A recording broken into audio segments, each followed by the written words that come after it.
Bonsoir, bienvenue à The Family.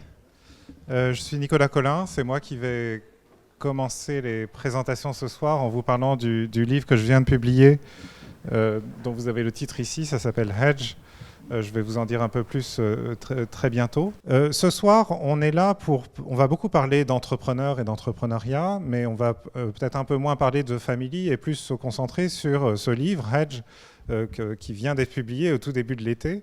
Qu'on a beaucoup poussé sur Internet, sur les réseaux sociaux, par mail, auprès de gens avertis qui s'intéressaient à ces sujets dans le monde entier, à des journalistes, etc. Et là, depuis quelques semaines, après la rentrée, moi, je commence à faire une sorte de tournée en fait en Europe et aux États-Unis et en Israël bientôt aussi, pour aller parler de ce livre Hedge à son audience cible.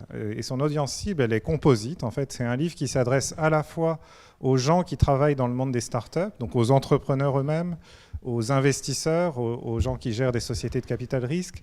C'est aussi un livre qui s'adresse au monde des politiques publiques, c'est-à-dire les dirigeants politiques, les hauts fonctionnaires qui les aident à concevoir et à mettre en œuvre les politiques publiques.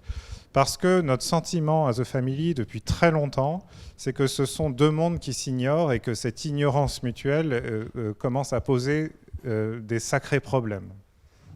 Des problèmes dans les deux sens d'ailleurs, c'est-à-dire que dans le monde des entrepreneurs, il y a une sorte de défiance vis-à-vis de cet univers politique que les entrepreneurs comprennent mal. Ils ont l'impression que ce n'est que de la lenteur, de la lourdeur, de la pusillanimité et de l'incapacité totale à obtenir des résultats dans l'effort pour résoudre les problèmes de notre temps. Et puis en sens inverse, quand l'État se tourne, quand le monde des politiques publiques regarde les startups, il voit un monde un peu désordonné, où on n'arrive pas bien à comprendre qui est qui, pourquoi certaines choses marchent, pourquoi d'autres ne marchent pas.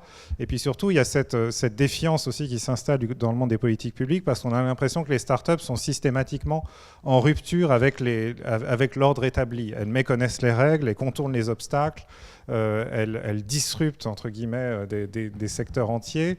Elle n'installe que du chaos et du désordre. Et donc le réflexe initial dans le monde des politiques publiques, c'est toujours d'essayer de faire rentrer les startups dans la boîte et de les forcer à marcher au même pas que tout le monde.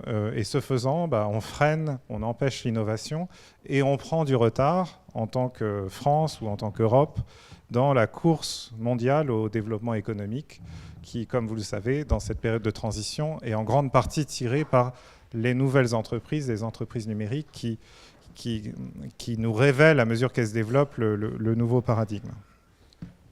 Alors, ce soir, je vais essayer de faire pas trop long, parce que je vais être rejoint dans quelques minutes par un panel de 3 entrepreneurs que j'ai invités à venir partager d'abord ce qu'ils font dans leur entreprise et à discuter avec moi de en quoi les startups qui font grandir contribuent à révéler et à nous faire comprendre et peut-être à construire ce nouveau pacte social qui, comme je vais vous l'expliquer, est rendu absolument nécessaire par la transition qu'on est en train de vivre. Alors, je vais quand même me réserver un petit temps de parole d'abord pour vous expliquer 2-3 choses sur ce livre, Hedge, et je vais le faire en répondant à 5 questions successives, qui sont les 5 questions qui m'ont beaucoup été posées ces dernières semaines dans les conférences que j'ai pu faire dans d'autres villes. Donc j'ai déjà pris la parole plusieurs fois ici à Paris, même si ce n'était pas dans le cadre du lancement officiel de Hedge à The Family, qui est ce soir. J'ai été en Suisse, à Genève et à Zurich. J'étais à Berlin hier. La semaine prochaine, je vais à Copenhague. Bref, donc j'ai déjà beaucoup discuté de Hedge avec des audiences, en général plutôt du monde des startups. Mais du coup, j'ai eu beaucoup de questions, beaucoup d'objections, beaucoup de remarques. Et donc, j'en ai tiré ces 5 questions essentielles qui ne vous révéleront pas tout le contenu du livre, qu'il faut lire et acheter pour pouvoir le lire, mais qui vous donneront un aperçu de la problématique et des enjeux qu'on cherche à confronter ici. Alors ici, donc le livre s'appelle Hedge. Le sous-titre anglais de Hedge, c'est A Greater Safety Net for the Entrepreneurial Age, c'est-à-dire un plus grand filet de sécurité pour l'âge entrepreneurial, ce qui serait la traduction littérale de ce sous-titre. Comme vous le savez, les traductions littérales fonctionnent en général très mal, et donc on est toujours obligé, notamment en ce qui concerne les grands concepts et les grands titres, de faire de l'adaptation. Donc on a fait cette première tentative avec Zineb, qui travaillait avec moi, pour essayer de coller au maximum au message du livre, et on a traduit ce sous-titre par « Pour un nouveau pacte social à l'âge entrepreneurial ». Le titre, lui, reste inchangé ici, c'est « Hedge ». Pour ceux d'entre vous qui connaissent la finance, vous aurez compris la référence au monde des hedge funds. Alors, pour ceux qui connaissent moins ce monde-là, les hedge funds, ce sont des investisseurs d'un type très particulier qui prennent des risques considérables sur des positions d'investissement. Et comme les risques qu'ils prennent sont considérables, ils prennent toujours soin de couvrir la position qu'ils ont prise par une position qui est à peu près l'inverse ou la symétrique de ça, de façon à ce que, quel que soit le sens dans lequel le vent tourne, quelle que soit la direction que prend le marché, ils ne perdent jamais trop d'argent. Et donc l'idée du hedge, littéralement une hedge, ça veut dire une haie, comme dans un jardin, mais les financiers ont détourné ce concept de la haie pour exprimer l'idée de la couverture d'un risque. Hedge, c'est en gros s'équiper de quelque chose qui amortit les chocs, qui accompagne les transitions, qui garantit que, quel que soit ce qui va se passer dans l'avenir, vous allez ni beaucoup gagner, ni gagner trop, mais surtout ni perdre trop.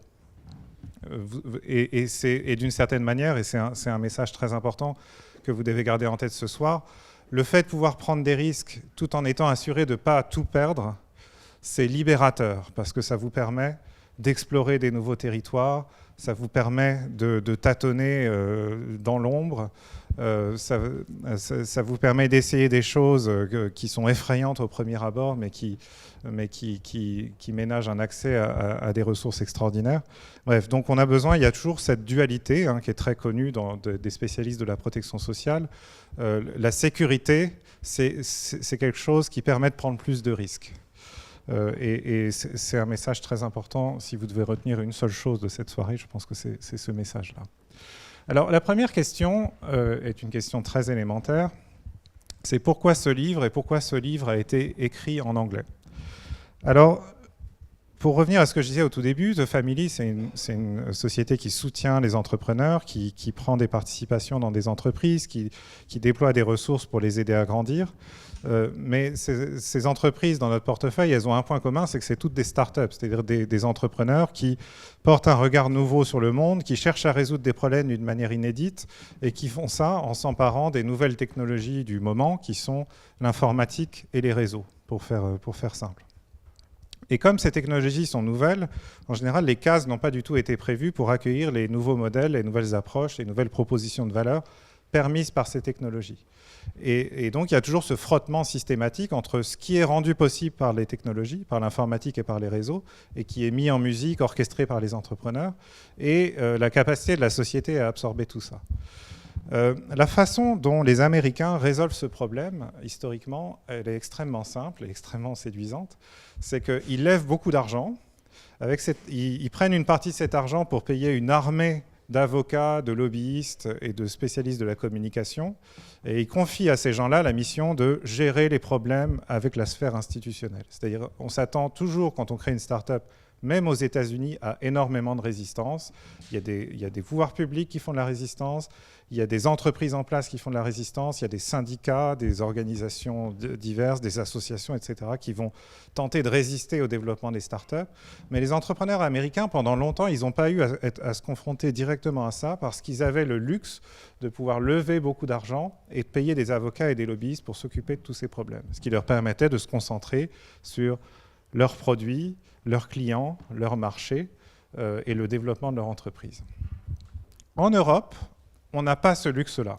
On ne peut pas, quand on est entrepreneur ici en Europe, lever autant d'argent et quand bien même on lèverait beaucoup d'argent, ce qui arrive de plus en plus souvent parce que le marché du capital risque est en train de s'approfondir, quand bien même on lève beaucoup d'argent, on ne trouverait pas vraiment les avocats et les lobbyistes capables de faire ce métier très dur, d'aller se confronter à ce front organisé de la résistance contre les startups. C'est un métier tellement nouveau, tellement brutal, que personne ne sait faire encore ça. Il n'y a pas des cabinets d'avocats qui ont grandi et qui se sont spécialisés sur ce genre de combat-là.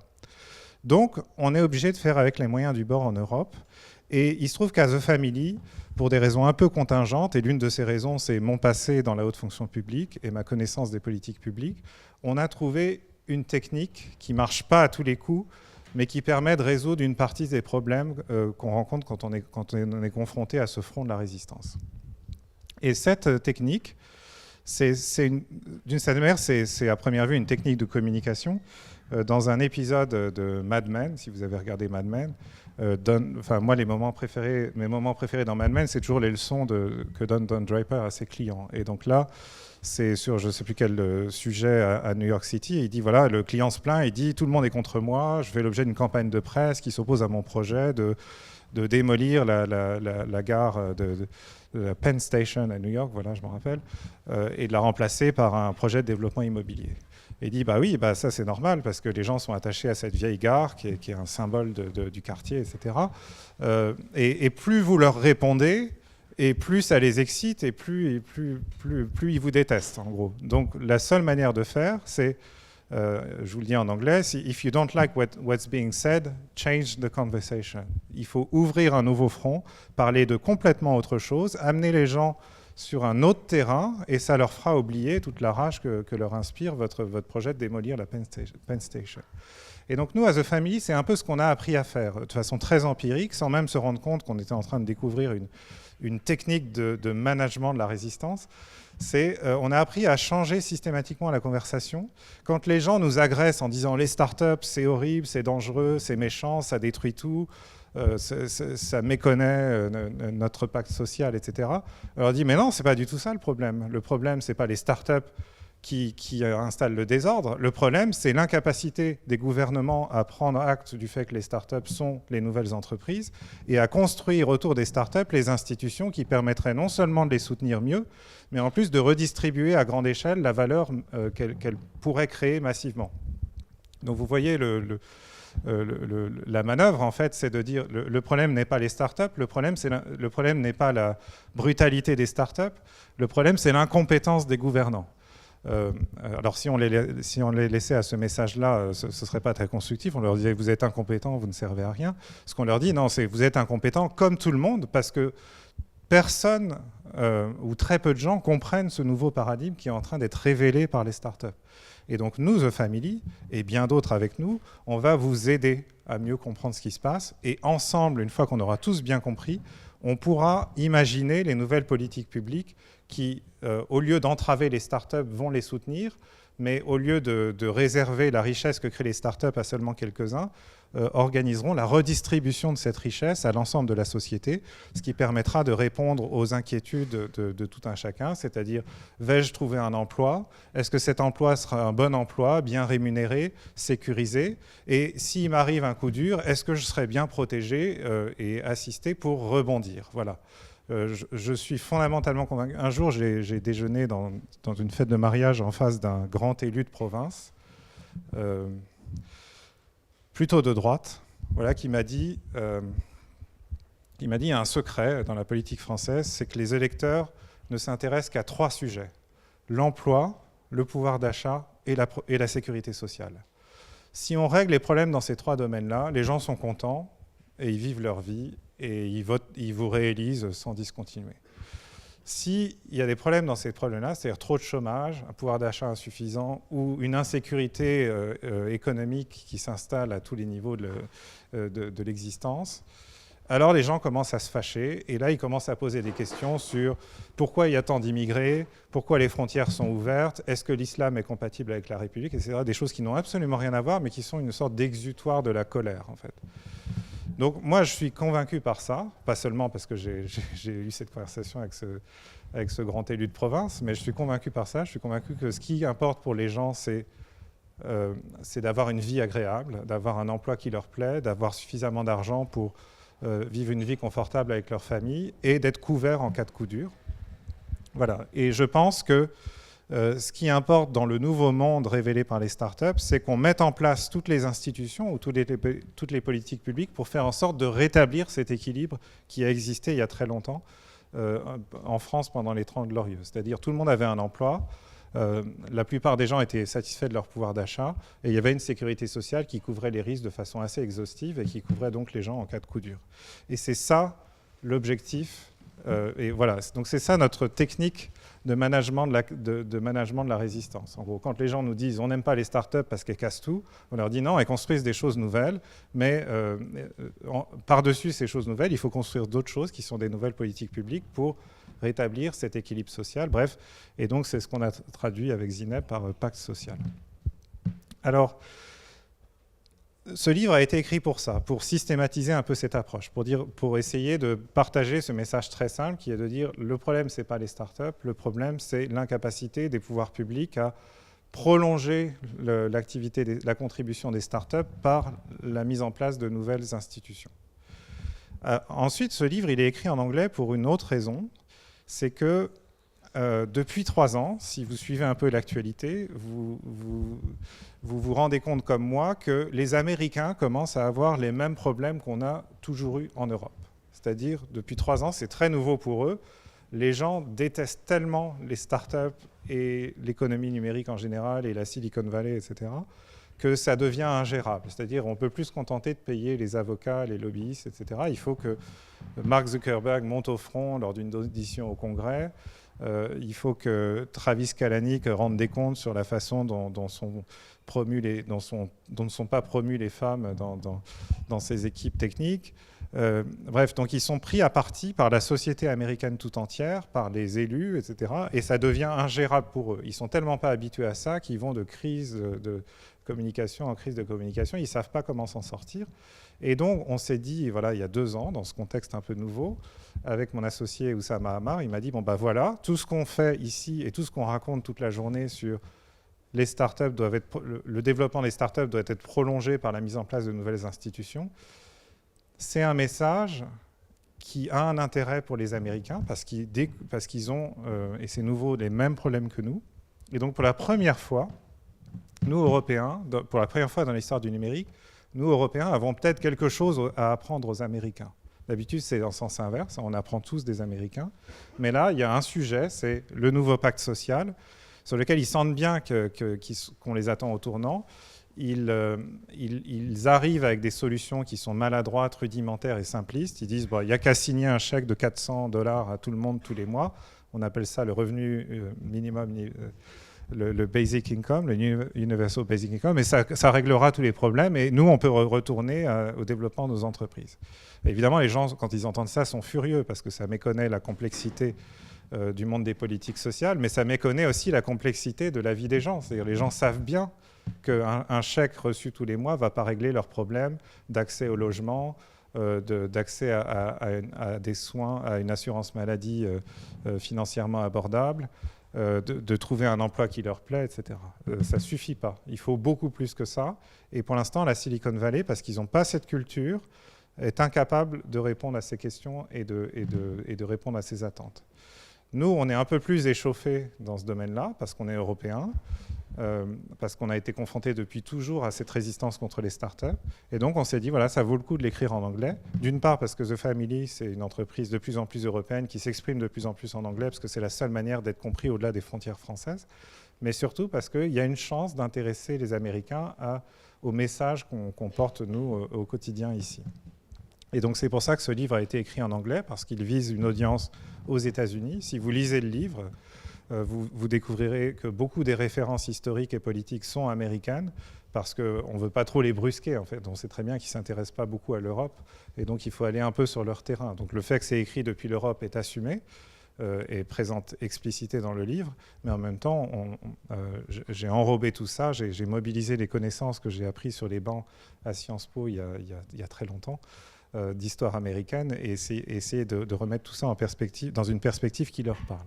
Donc voilà pourquoi ce livre a été écrit en anglais, parce que notre objectif en tant que The Family, c'est qu'il puisse être lu dans le monde entier, qu'il puisse être lu par les entrepreneurs et les gens des politiques publiques dans tous les pays européens, qui sont notre rayon d'action, mais qu'il puisse aussi être lu aux États-Unis, parce que si la Silicon Valley n'arrive pas à sortir de ce bourbier, c'est tout le monde des startups dans le monde entier qui en pâtira. Notre destin, qu'on le veuille ou non, en tant qu'entrepreneur européen, est lié à la Silicon Valley. Si la Silicon Valley se porte bien, est bien vue, défend son image et contribue de façon positive au développement, à un développement économique plus harmonieux et plus inclusif, alors les retombées seront très favorables pour les startups en Europe. S'ils continuent de faire n'importe quoi et de se mettre tout le monde à dos, bah, ça va donner des arguments à tous ceux qui détestent les startups en Europe et la vie va devenir encore plus difficile pour nous. Donc voilà pourquoi ce livre est écrit en anglais. Deuxième question, c'est, alors je reviens sur le sous-titre, là vous le voyez en anglais, A Greater Safety Net for the Entrepreneurial Age.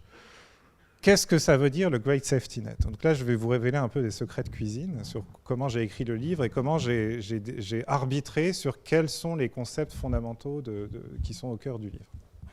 Alors normalement, l'intention initiale c'était d'écrire un livre sur la protection sociale, c'est-à-dire tous les dispositifs de politique sociale qui sont mis en place pour couvrir les gens contre les risques. Je tombe malade, je ne peux plus travailler, ben on va vous fournir un revenu de remplacement et on va vous ménager un accès à un système de santé qui va vous soigner et vous remettre sur pied. Je suis trop vieux, j'arrive plus à travailler, ben on va vous verser une pension de retraite. J'ai des enfants, ça génère des dépenses supplémentaires, j'arrive plus à faire face, ben on va vous verser des allocations familiales. Ou bien je perds mon emploi, ben vous allez toucher des allocations chômage. Tout ça, c'est la protection sociale. La protection sociale, si on cherche à faire une traduction fidèle en anglais, on traduit ça en général par welfare state. Ce qui aurait très bien convenu, sauf qu'il y a un gros problème dans welfare state, c'est que ça contient le mot state. Et que quand vous vous adressez à des gens dans la Silicon Valley, vous dites state, leurs oreilles se referment instantanément et ils ne vous écoutent plus. Parce qu'ils ne veulent rien avoir à faire avec tout ça. Et donc, il fallait trouver un moyen, trouver d'autres mots pour désigner la protection sociale, des mots qui ne contiennent pas le concept de state. Alors, l'alternative à ça, c'est un concept anglo-saxon, très américain, qui s'appelle le safety net. Alors, le safety net, c'est littéralement le filet de sécurité, c'est-à-dire le filet qu'on va déployer sous vous pour vous permettre de faire des acrobaties. Et si vraiment vous vous cassez la figure, ben, on vous rattrape et vous pouvez vous remettre sur pied. Le problème du safety net dans le monde des politiques sociales en Europe, et notamment en France, personne n'utilise ce terme-là parce que ça a une connotation précisément très anglo-saxonne et très minimaliste. C'est en gros, on s'occupe de rien, c'est juste les plus pauvres des plus pauvres, les gueules cassées, ceux qui sont vraiment au fond du trou. On va leur lancer un petit filet pour les aider à rebondir, mais voilà, donc il y a cette conception minimaliste qui est pas très en phase ni avec ce que je pense moi, ni avec ce à quoi aspirent les gens en général en Europe. Donc il y avait un problème avec Safety Net, et donc j'ai tourné, travaillé, etc. J'ai écrit la moitié du livre sans savoir quel sous-titre j'allais mettre sur la couverture. Hedge était arbitré depuis longtemps. Et finalement, j'ai lu alors je me suis rappelé d'un livre que j'ai lu il y a plusieurs années qui s'appelle The Lords of Strategy. C'est un livre sur l'histoire intellectuelle du conseil en stratégie. Alors, rien à voir, vous allez dire. Mais dans ce livre, il y a un concept intéressant introduit par l'auteur qui s'appelle Walter Kiechel, qui est le concept de Greater Taylorism. Donc, vous connaissez tous le taylorisme. Hein. Le taylorisme, c'est l'organisation scientifique du travail. On prend l'entreprise, on la découpe en départements, on prend chaque métier exercé dans l'entreprise, on le découpe en tâches, et on essaie d'optimiser tout ça en accélérant les cadences, en normalisant les procédures, etc. Ça, c'est le taylorisme. Et qu'est-ce que c'est que le Greater Taylorism? C'est le taylorisme en plus grand. Et dans le livre The Lords of Strategy, c'est un concept assez simple, c'est de dire, voilà, ce qu'ont apporté les consultants en stratégie, avec le BCG et McKinsey à partir des années 60, c'est une approche, une organisation scientifique du travail qui dépasse les frontières de l'entreprise. C'est-à-dire la stratégie, ça consiste à aller au-delà de l'organisation scientifique du travail à l'intérieur de l'entreprise, ça consiste à organiser scientifiquement aussi la relation avec son marché, la relation avec ses fournisseurs, la relation avec ses concurrents, la relation avec les pouvoirs publics, bref, c'est tout l'art du positionnement stratégique, qui est une discipline passionnante, mais voilà, qui dépasse les frontières de l'entreprise. Et ça, Kiechel appelle ça le Greater Taylorism. Et donc je me suis dit, bah, en fait, c'est formidable, en anglais, il y a cette notion de greater, ça permet de prendre un concept et de le rendre plus important, plus massif, de démultiplier son ampleur. Et donc, je résous ainsi mon problème de safety net. C'est-à-dire, safety net, c'est minimaliste, mais si je rajoute great devant, ou greater, ça devient un safety net en grand, en beaucoup plus grand. Et donc, on rétablit l'importance, la centralité de ce concept dans ce nouveau pacte social qu'on doit imaginer tous ensemble. Et ça m'a amené, comme quoi vous voyez, c'est utile d'écrire des livres, parce que quand on écrit un article, on ne se pose pas toutes ces questions, mais quand on écrit un livre où il faut mettre en place des concepts structurants, assurer la continuité, embrasser un propos très large, ça amène à se poser des questions. Et du coup, je me suis dit, mais qu'est-ce qu'on peut mettre derrière cette notion de great safety net? Si c'est great, c'est plus que la protection sociale, il faut y agréger d'autres dispositifs. Et donc, j'ai fini par arbitrer, et si vous avez le livre chez vous, ou si vous l'achetez et vous le compulsez, vous trouverez les schémas qui représentent ça, sur cette idée que le Great Safety Net, c'est plus que la protection sociale. C'est en fait la protection sociale complétée par deux autres piliers qui sont tout aussi importants et qui sont la finance, le système financier, et les syndicats. Et j'ai essayé de développer dans le livre l'idée d'un cercle vertueux en fait, entre ces trois piliers, c'est-à-dire la protection sociale, c'est ce qui couvre les individus et les entreprises contre les risques critiques. C'est-à-dire, en cas de coup dur, on vous remet sur pied, on vous aide à vous relancer. Le système financier, c'est ce qui ménage un accès au capital. Et ce système financier, il a été conçu pour les besoins de l'économie fordiste du XXe siècle. C'est ce système financier dont on hérite. C'est un système financier qui vous prête de l'argent plutôt si vous êtes salarié. Et en général, soit pour acheter une voiture, soit pour acheter un appartement ou une maison. C'est les grandes fonctions remplies par le système financier vu des ménages. À cela s'ajoutent les cartes de crédit, etc. Mais ça, c'est moins répandu ici qu'aux États-Unis. Et aux États-Unis, il y a autre chose qui est très important, moins ici, c'est on vous prête de l'argent pour financer vos études universitaires. Et ensuite, vous remboursez toute votre vie. Et c'est très, très dur. Bref, mais donc le système financier contribue aussi à ménager de la sécurité économique aux gens. Parce que pour vous intégrer dans la société fordiste, il fallait posséder une voiture. Et une fois que vous possédiez une voiture, ça rendait possible d'acheter une maison dans une zone périurbaine. Seulement voilà, le prix d'une voiture et encore plus le prix d'une maison, ça excède largement les disponibilités qu'ont les gens sur leur compte courant à la banque. Donc il faut pouvoir emprunter de l'argent. Et emprunter de l'argent, pour ça, il a fallu mettre en place des institutions, des politiques publiques pour inciter les banques à prêter de l'argent et pour couvrir les risques énormes que prenaient les banques en prêtant de l'argent aux ménages. Voilà, donc donc ça paraît un peu contre-intuitif de dire que le système financier contribue à la protection sociale, mais en fait, il est très complémentaire de la protection sociale parce qu'il ménage un accès au capital quand on a besoin d'accéder au capital. Et le troisième pilier, c'est les syndicats. Et les syndicats sont très importants dans l'histoire du Great Safety Net. Du coup, c'est intraduisible en français, vous avez bien compris, mais donc du pacte social. Pourquoi les syndicats sont importants? C'est parce que le pacte social, c'est des règles générales édictées d'en haut. C'est-à-dire l'État dit, voilà, on va poser des grands principes, édicter des règles générales qui vont s'appliquer à tout le monde dans l'économie. Le problème, c'est que l'économie, elle est très diverse, et que les situations particulières sont très différentes d'un secteur à l'autre, d'une entreprise à l'autre, d'une région à l'autre. Et donc se pose la question de comment on adapte les règles générales au contexte particulier d'un secteur, d'une entreprise, d'une région. Si on confie ça aux chefs d'entreprise, les chefs d'entreprise vont systématiquement en profiter pour léser les travailleurs, parce qu'ils sont dans ce rapport de force. Et donc la façon dont les gouvernements occidentaux ont trouvé pour adapter les règles générales, c'est de donner du pouvoir aux syndicats. Ils ont dit aux syndicats, OK, il faut adapter la règle générale, sinon on devient l'Union soviétique, en fait. C'est-à-dire on essaie d'appliquer les mêmes règles partout et la mécanique s'enraye. Mais l'adaptation de ces règles est votre mission, à vous les syndicats. Vous allez établir à votre niveau, dans votre secteur, dans votre entreprise, un rapport de force avec les chefs d'entreprise. Et de ce rapport de force naîtra l'adaptation optimale de la règle générale à votre situation particulière. Une adaptation qui est compatible avec les contraintes du chef d'entreprise, mais qui pour autant ne laisse pas les travailleurs, puisqu'ils auront eu leur mot à dire dans le cadre de la négociation collective. Donc vous voyez que les syndicats, en orchestrant l'adaptation continue du pacte social aux situations particulières, et aussi à l'évolution dans le temps de l'économie a beaucoup changé en 30 ans, donc il a fallu adapter le pacte social continuellement, les syndicats ont joué un rôle absolument critique dans tout ça.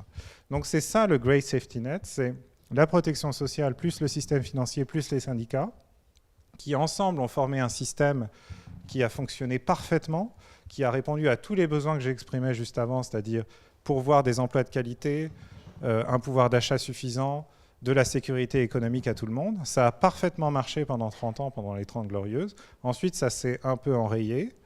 et puis on a sombré dans la crise.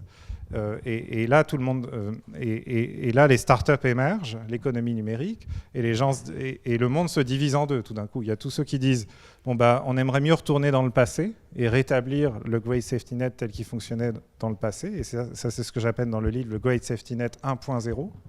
Et puis il y a les autres, plus rares, mais j'en suis. Et ce livre a été écrit pour multiplier ces gens-là, qui disent, bon ben non, en fait, puisque l'économie a changé, il faut mettre en place un nouveau Great Safety Net 2.0 qui soit en phase avec la façon dont on crée de la valeur, dont on crée des emplois dans une économie qui irréversiblement est devenue plus numérique.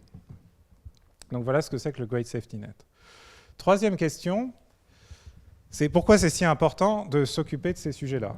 Pourquoi il faut prendre tout ça à bras-le-corps? La réponse, en fait, est assez simple, et je pense que vous le devinez assez bien, c'est que si on ne fait rien, la situation ne fait que se dégrader. C'est-à-dire les emplois sont de plus en plus rares, de plus en plus mauvaise qualité, c'est-à-dire les conditions de travail sont terribles, le management est atroce, les salaires sont misérables, la protection sociale est de plus en plus ténue. Et du coup, les gens finissent par se demander pourquoi ils travaillent. Par ailleurs, les inégalités explosent, c'est-à-dire toute la richesse créée par les startups aujourd'hui, elle est énormément concentrée dans le petit monde des gens qui ont compris comment ça fonctionnait. Et puis tous les autres qui sont encore en marge n'en profitent pas. Bref, donc il y a cette tension qui existe. Et puis c'est très facile de dessiner sur un papier ce qu'il faudrait faire pour que tout ça, pour résoudre tous ces problèmes. Mais le problème, c'est que résoudre ces problèmes, ça va contre les intérêts de gens très puissants, en fait, qui n'ont pas du tout intérêt à ce que les choses changent, parce qu'eux, ils ont intérêt à ce qu'on maintienne le système en place. Alors, ici, on est en France, donc les gens vont tout de suite penser la CGT, bien sûr, c'est horrible, etc. Ils sont archaïques, ils veulent que rien ne change, mais c'est pas ça la résistance. La vraie résistance, si on regarde historiquement ce qui s'est passé lors de la précédente révolution technologique dans les années 30, la vraie résistance, c'était les grands patrons, les gens très riches, les rentiers, qui disaient il y a ce truc nouveau qui s'appelle le mouvement ouvrier, ces organisations menaçantes qui sont les syndicats, qui demandent des salaires plus élevés, une sécurité accrue. Et tout ça, ça va complètement bouleverser la façon dont nous, on crée de la richesse et dont on s'accapare, dont on conserve cette richesse, en fait. Et donc, l'histoire, la version la plus terrible de cette histoire, il y a un siècle, c'est que l'élite économique et la noblesse de ce pays qui est l'Allemagne a décidé que le mouvement ouvrier, les syndicats, les socialistes et les communistes, c'était vraiment trop dangereux. Et donc, ils ont instrumentalisé ce mouvement naissant, enfin, ce mouvement né de la souffrance et de la douleur et de l'insatisfaction des gens qui était le parti nazi. Et en instrumentalisant le parti nazi, en orchestrant son arrivée au pouvoir et en se disant qu'ensuite, ils pourraient les canaliser et les faire rentrer dans le rang, leur créature leur a complètement échappé. Et ça a donné la Seconde Guerre mondiale et l'Holocauste, enfin, la Shoah, pardon, et tout cela. Donc, c'est pour ça que le pacte social est important. C'est que si on laisse la situation en l'état se dégrader continuellement, si on laisse les gens souffrir de plus en plus dans l'économie parce que les emplois sont de plus en plus rares, les conditions se dégradent, la sécurité économique devient précaire, etc., les gens, ils se tournent vers le populisme, vers le fascisme, vers tout ce qui leur permet d'exprimer leur frustration et leur colère face à des phénomènes qu'eux-mêmes ils ne comprennent pas très bien, en fait. Et donc l'urgence aujourd'hui, c'est ça, c'est mettre en place ce pacte social pour rétablir l'équilibre dans l'économie, rendre l'économie plus soutenable, plus inclusive, apaiser un peu les relations entre les uns et les autres, et pouvoir se concentrer à nouveau sur créer de la valeur, créer de la richesse, développer des entreprises, protéger l'environnement, bref, résoudre tous nos problèmes. Et beaucoup de gens disent oui, mais vous oubliez le climat, l'environnement précisément. Moi, je pense que la première étape, c'est de mettre en place un pacte social parce que ça va permettre ensuite de réaligner les intérêts de tout le monde et de se concentrer sur des grands défis qu'on n'arrive pas du tout à relever aujourd'hui, tels que lutter contre le changement climatique. Donc voilà pourquoi c'est urgent de faire ça. Et si on ne le fait pas, ce qui nous pend au nez, c'est la répétition, d'une manière très différente probablement, mais de cette crise terrible qui a secoué tout le monde occidental dans les années 30, qui est la montée du fascisme.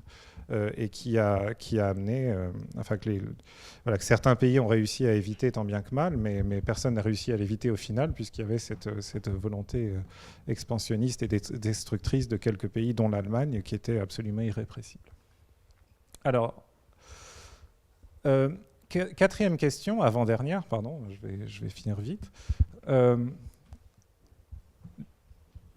Le livre est une tentative de discuter de façon assez exhaustive en quoi l'économie change. Pourquoi l'économie est si différente quand son développement est tiré par l'informatique et les réseaux par rapport à quand le développement de l'économie était tiré par l'automobile, le pétrole pas cher et la production de masse. Hein, ce monde de l'automobile, du pétrole pas cher et de la production de masse, il nous est très familier parce qu'on est tous nés dedans, on a tous grandi ou passé une bonne partie de notre vie dedans. Et ça nous semble c'est un monde qui nous semble rassurant parce qu'il est très familier. Le nouveau monde, celui où la valeur est créée grâce à l'informatique et au réseau, on le comprend beaucoup moins bien parce que la plupart d'entre nous ne travaillent pas du tout dans ce monde-là. Nous, on a la chance à The Family de travailler dedans et de travailler au quotidien avec des entrepreneurs, mais c'est parce qu'on a cette position privilégiée qu'on pense comprendre un tout petit peu mieux que les autres ce qui se passe dans cette nouvelle économie plus numérique. Alors, j'essaie d'expliquer dans le livre les grands principes de cette transition.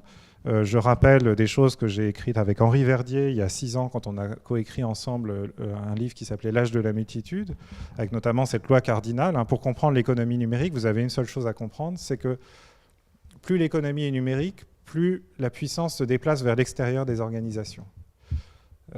Et pourquoi ça? Parce que les individus sont de plus en plus équipés d'informatique qui est de plus en plus puissante et ils sont de plus en plus connectés les uns aux autres en réseau. Et donc, parce qu'on est équipés et connectés les uns aux autres, on exerce une puissance en tant que multitude, tous les individus connectés ensemble. Et les entreprises qui gagnent dans cette économie-là sont les entreprises qui ont compris que la puissance était à l'extérieur et qui apprennent à capter cette puissance et à la canaliser pour qu'elle génère pour elles de la croissance et des bénéfices. Et là, vous reconnaissez Amazon, Google, Facebook, bref, les grandes entreprises numériques. Donc, de cette loi simple, de cette explication très simple de ce que c'est que l'économie numérique, on peut tirer plein de conséquences dans toutes les dimensions de la société. Et une bonne partie du livre est consacrée à ça, pour expliquer pourquoi tout change quand les grands principes de la création de valeur sont radicalement différents de ce qui existait avant. Mais là, je vous donnerai qu'un exemple, parce qu'on n'a pas beaucoup de temps, et le reste, vous le lirez dans le livre. C'est la nature des emplois et de la main-d'œuvre en général. Voilà. Qui sont les travailleurs dans une économie plus numérique? C'est une question à laquelle peu de gens ont une réponse et qui angoisse énormément de gens. Parce que les gens disent tous les emplois vont disparaître, d'où le revenu universel. On va tous être remplacés par des robots, ou bien on va tous finir travailleurs indépendants, travaillant à la tâche sur les plateformes où on sera asservi par des algorithmes, etc. Donc vous avez tous lu ces récits apocalyptiques sur qu'est-ce que sera le travail demain, quelle sera la main-d'œuvre demain. Moi, j'ai une explication beaucoup plus simple de ce que sera le travail demain. C'est que le numérique, l'informatique et les réseaux permettent d'automatiser un certain nombre d'emplois du passé. Et comme par hasard, et malheureusement, les emplois qui sont les plus faciles à automatiser sont aussi les meilleurs emplois de l'économie du XXe siècle. Pourquoi ça? Pour une raison très simple, c'est que où sont les meilleurs emplois dans l'économie du XXe siècle? Ils sont dans les grandes organisations fordistes. Et ces grandes organisations fordistes, qu'elles soient dans les services, soit dans l'industrie, quel est leur principe cardinal d'organisation? C'est l'organisation scientifique du travail.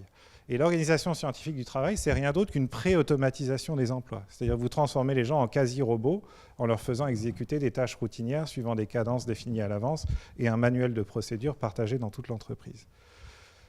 Quand arrive le numérique et les réseaux, les gens voient ça et disent bon bah merci d'avoir fait le travail de pré-automatiser tout ça. Maintenant, on n'a plus qu'à déposer un peu de code et un peu de robotique et hop, on se débarrasse de tous ces gens-là d'un seul coup.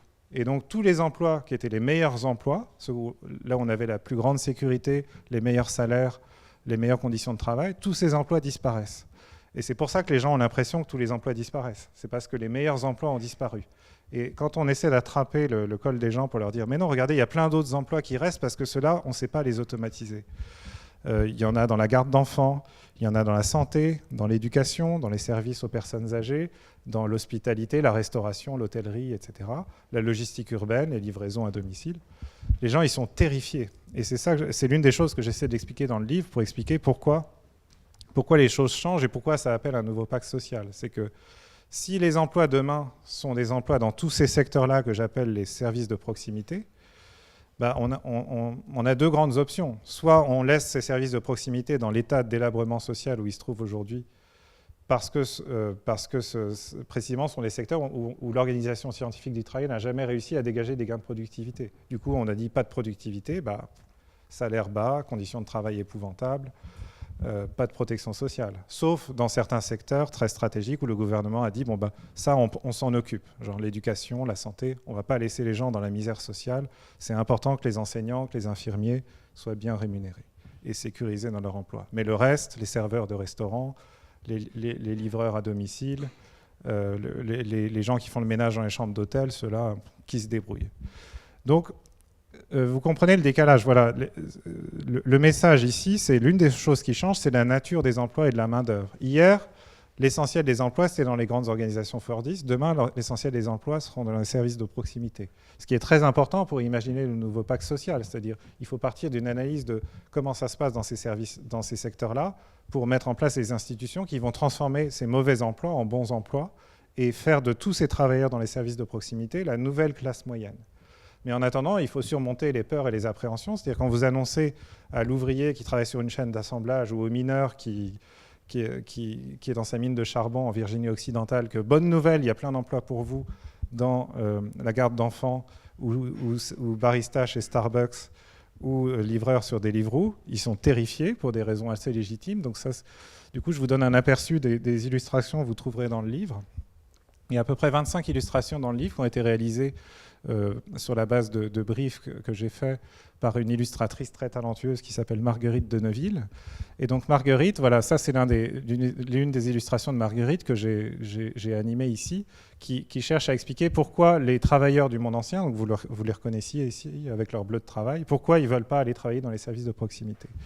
Et il y a plein de raisons, en fait. Et quand vous réalisez à quel point il y a plein de raisons pour ça, vous réalisez à quel point la transition est difficile à l'échelle de la main-d'œuvre. Alors d'abord, les salaires sont misérables. Hein, quand vous êtes serveur de restaurant ou quand vous faites le ménage, vous gagnez vraiment pas beaucoup, ou quand vous gardez des enfants, vous gagnez vraiment pas beaucoup d'argent.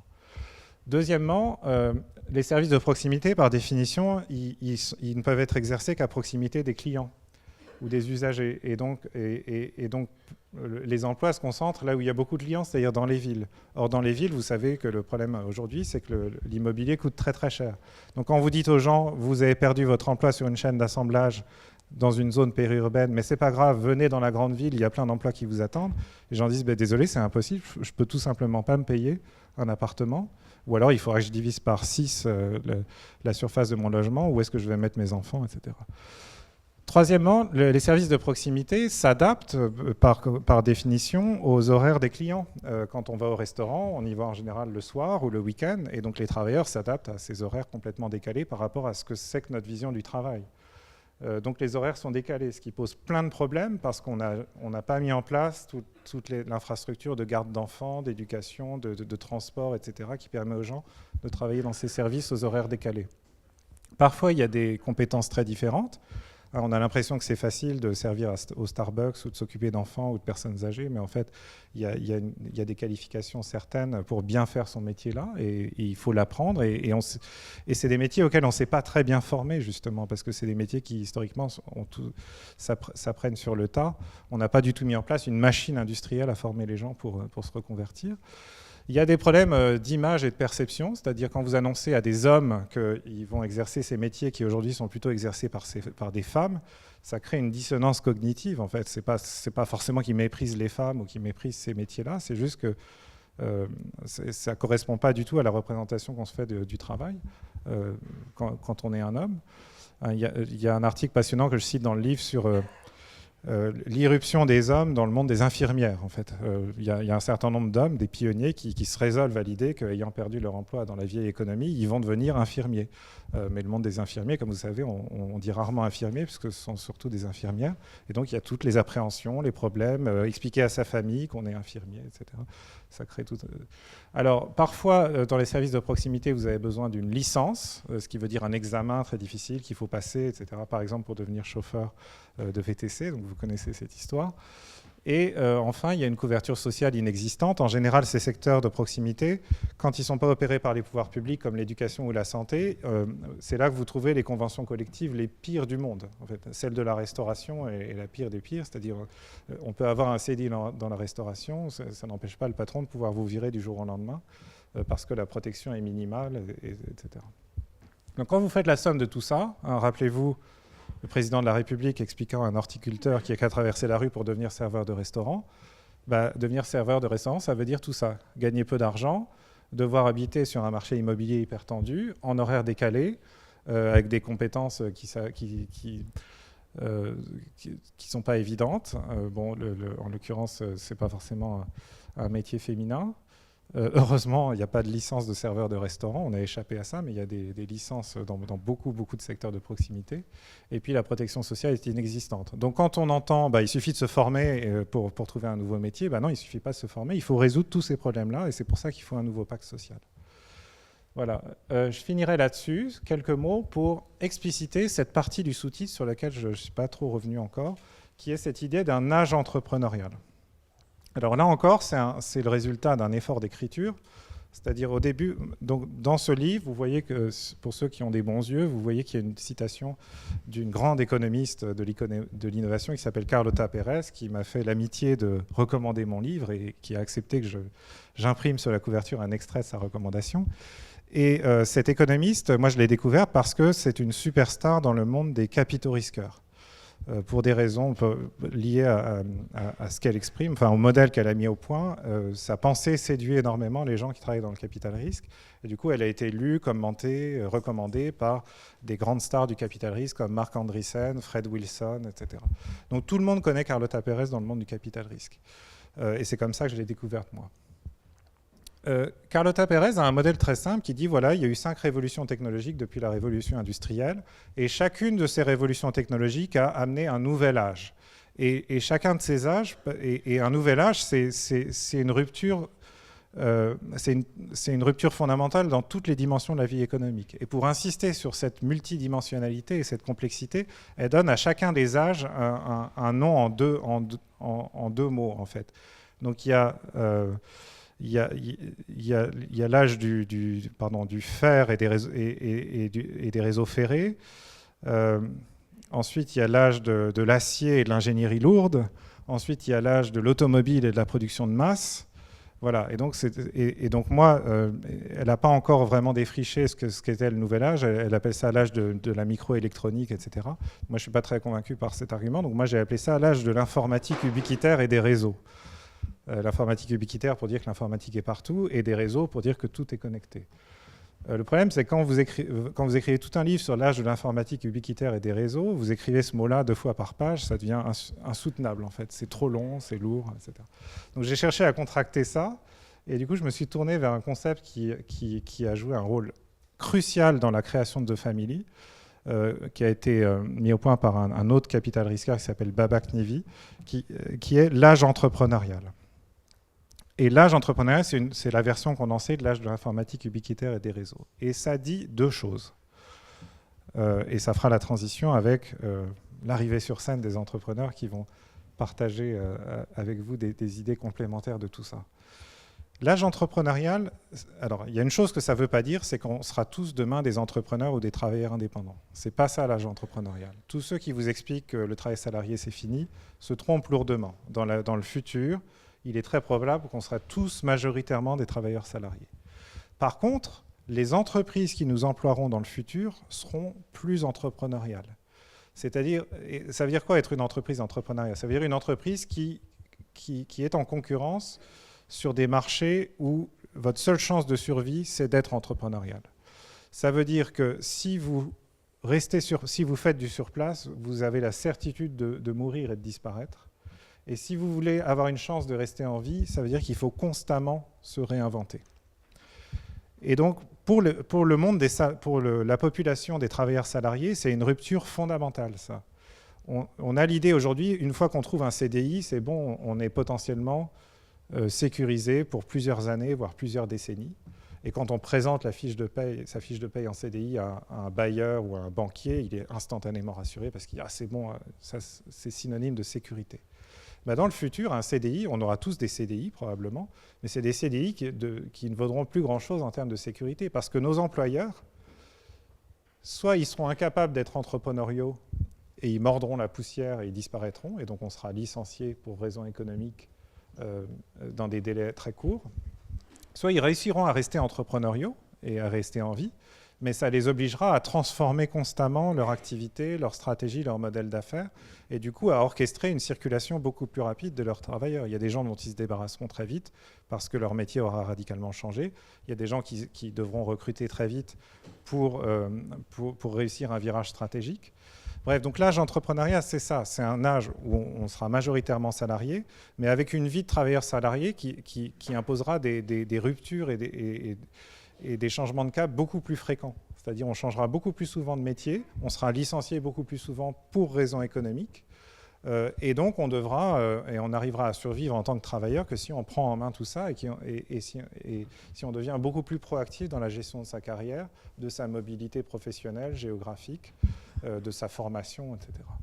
Donc c'est ça l'âge entrepreneurial. Le message, c'est une économie de l'instabilité généralisée, qui s'explique par l'informatique ubiquitaire et les réseaux.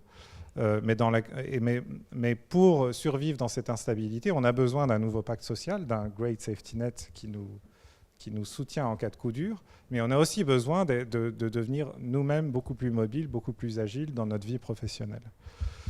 Il y a une autre signification de l'âge entrepreneurial, c'est que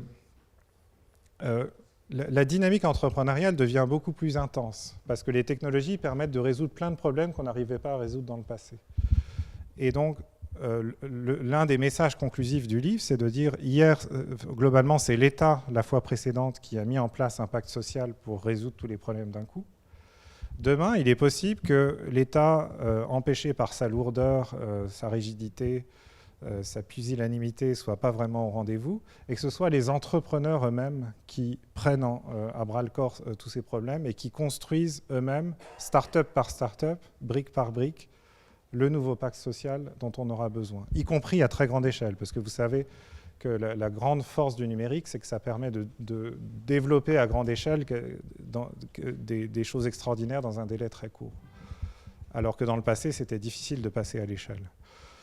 Voilà, donc l'âge entrepreneurial, ça veut dire deux choses. Ça veut dire qu'on sera tous employés par des entreprises plus entrepreneuriales, avec tous les inconvénients que ça représente pour nous en tant que travailleurs, mais qu'aussi il y aura de plus en plus d'entrepreneurs qui résoudront de plus en plus de problèmes pour nous, et y compris des problèmes qui sont dans le champ du pacte social qu'il nous faut réinventer.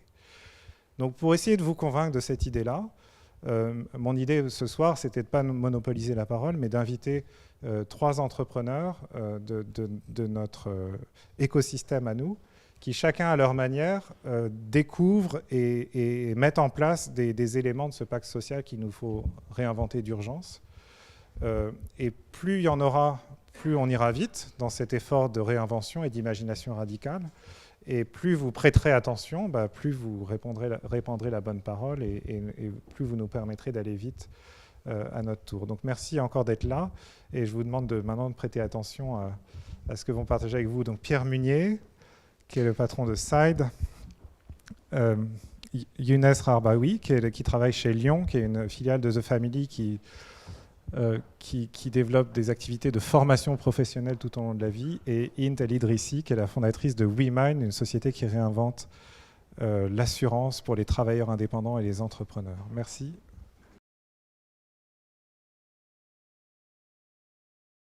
Tu commences, je te laisse présenter Side.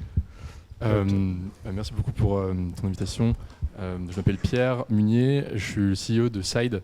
Tout ce qu'on vient de se dire, ça me parle beaucoup parce que si on a créé Side, c'est parce qu'il y a 3 ans, lorsqu'on était encore étudiant, on était indépendant.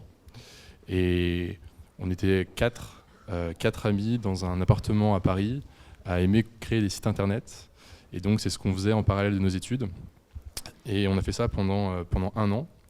Et on a vécu un an génial où on a vécu une nouvelle forme de travail qui nous a complètement transformés. On a aussi vécu une année où on s'est rendu compte qu'être indépendant, ce qui est sûrement une des prochaines formes prédominantes de travail de demain, c'est quelque chose qui est très instable, Pas facile tous les jours, parce que c'est pas facile de trouver des clients. C'est pas facile de cadrer correctement une négociation avec une entreprise lorsqu'on est très jeune et qu'on n'a pas l'habitude de le faire. C'est compliqué de se faire payer à la fin de sa mission. On n'est pas assuré, on sait très peu comment si on est protégé ou pas. Et donc on a à la fois vécu tout le meilleur de ce que pouvait apporter une expérience en tant qu'indépendant. On a fait plusieurs sites internet, applications mobiles tout ensemble. Mais en même temps, on a vécu on avait un peu l'impression d'être dans une jungle. Et donc si on a créé Side, une fois qu'on a eu notre diplôme, c'est justement pour résoudre ce problème-là. On a trouvé que cette expérience était fantastique, c'était sûrement le travail de demain. Malgré tout, ça manquait de cadre. Et donc Side aujourd'hui, c'est une plateforme qui met en relation des étudiants, des jeunes diplômés, des personnes qui sont en transition dans leur vie, avec des entreprises qui sont à la recherche d'une main-d'œuvre ponctuelle, flexible.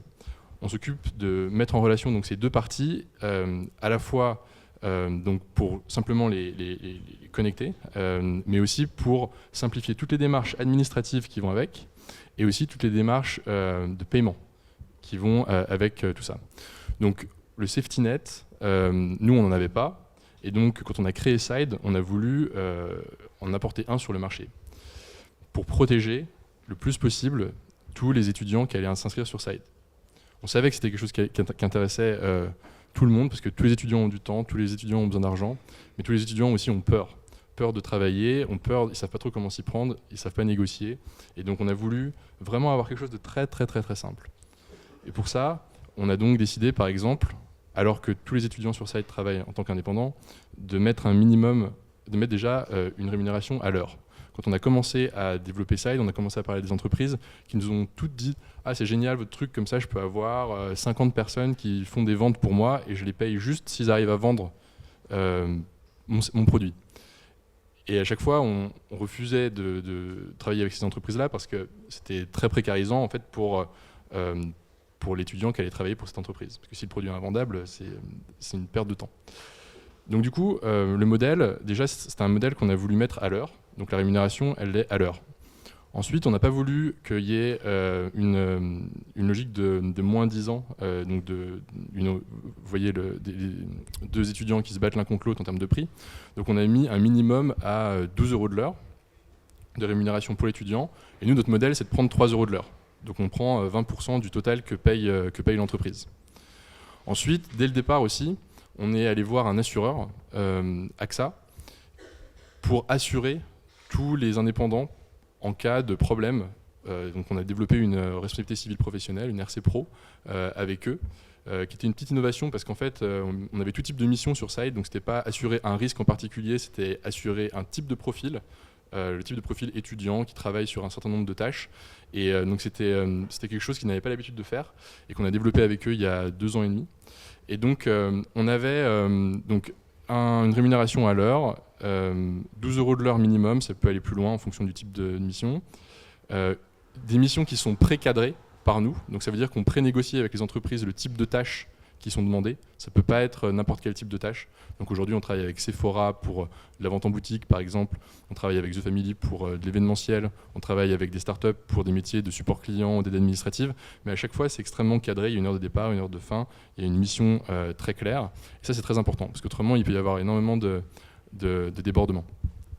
Et donc, en plus de ça, on a donc développé une assurance RC Pro avec AXA qui couvre gratuitement n'importe quel Sider, qui est le nom de ceux qui travaillent sur Side, pendant toute la durée de leur mission, sans qu'ils n'aient besoin de payer quoi que ce soit. Et une dernière chose qu'on a développée récemment, c'est un paiement facilité. Donc sur Side, les Siders sont payés à la semaine, alors que les clients, comme vous le savez sûrement, préfèrent payer en fin de mois, voire 30 jours ou 60 jours plus tard. Donc c'est quelque chose qui n'est pas forcément très facile à gérer en interne. Ça, c'est une problématique opérationnelle, bien sûr, mais c'est aussi un super service qu'on offre et une très bonne sécurité à nos indépendants. En plus de ça, on a toujours cherché à avoir beaucoup de care pour notre communauté. Donc pour une plateforme a aussi envie de garder ses utilisateurs. Et nous, c'est clairement ce qu'on a envie de faire également. Et donc on a un service qui permet de d'apprendre à s'inscrire en tant qu'auto-entrepreneur. On a un support client qui est très réactif et qui permet aussi de beaucoup répondre aux questions liées à ce statut, liées au service, mais aussi liées à ce statut. Donc on couvre une partie de ce que l'URSSAF fait avec 10-20 minutes d'attente et 10 centimes la minute.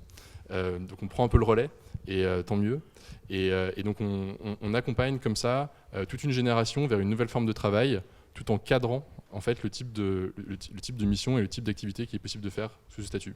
Et donc Side aujourd'hui, c'est 30 000 personnes qui sont venues par le bouche à oreille, principalement des étudiants, qui travaillent en France, à Lille, Lyon et Marseille aujourd'hui.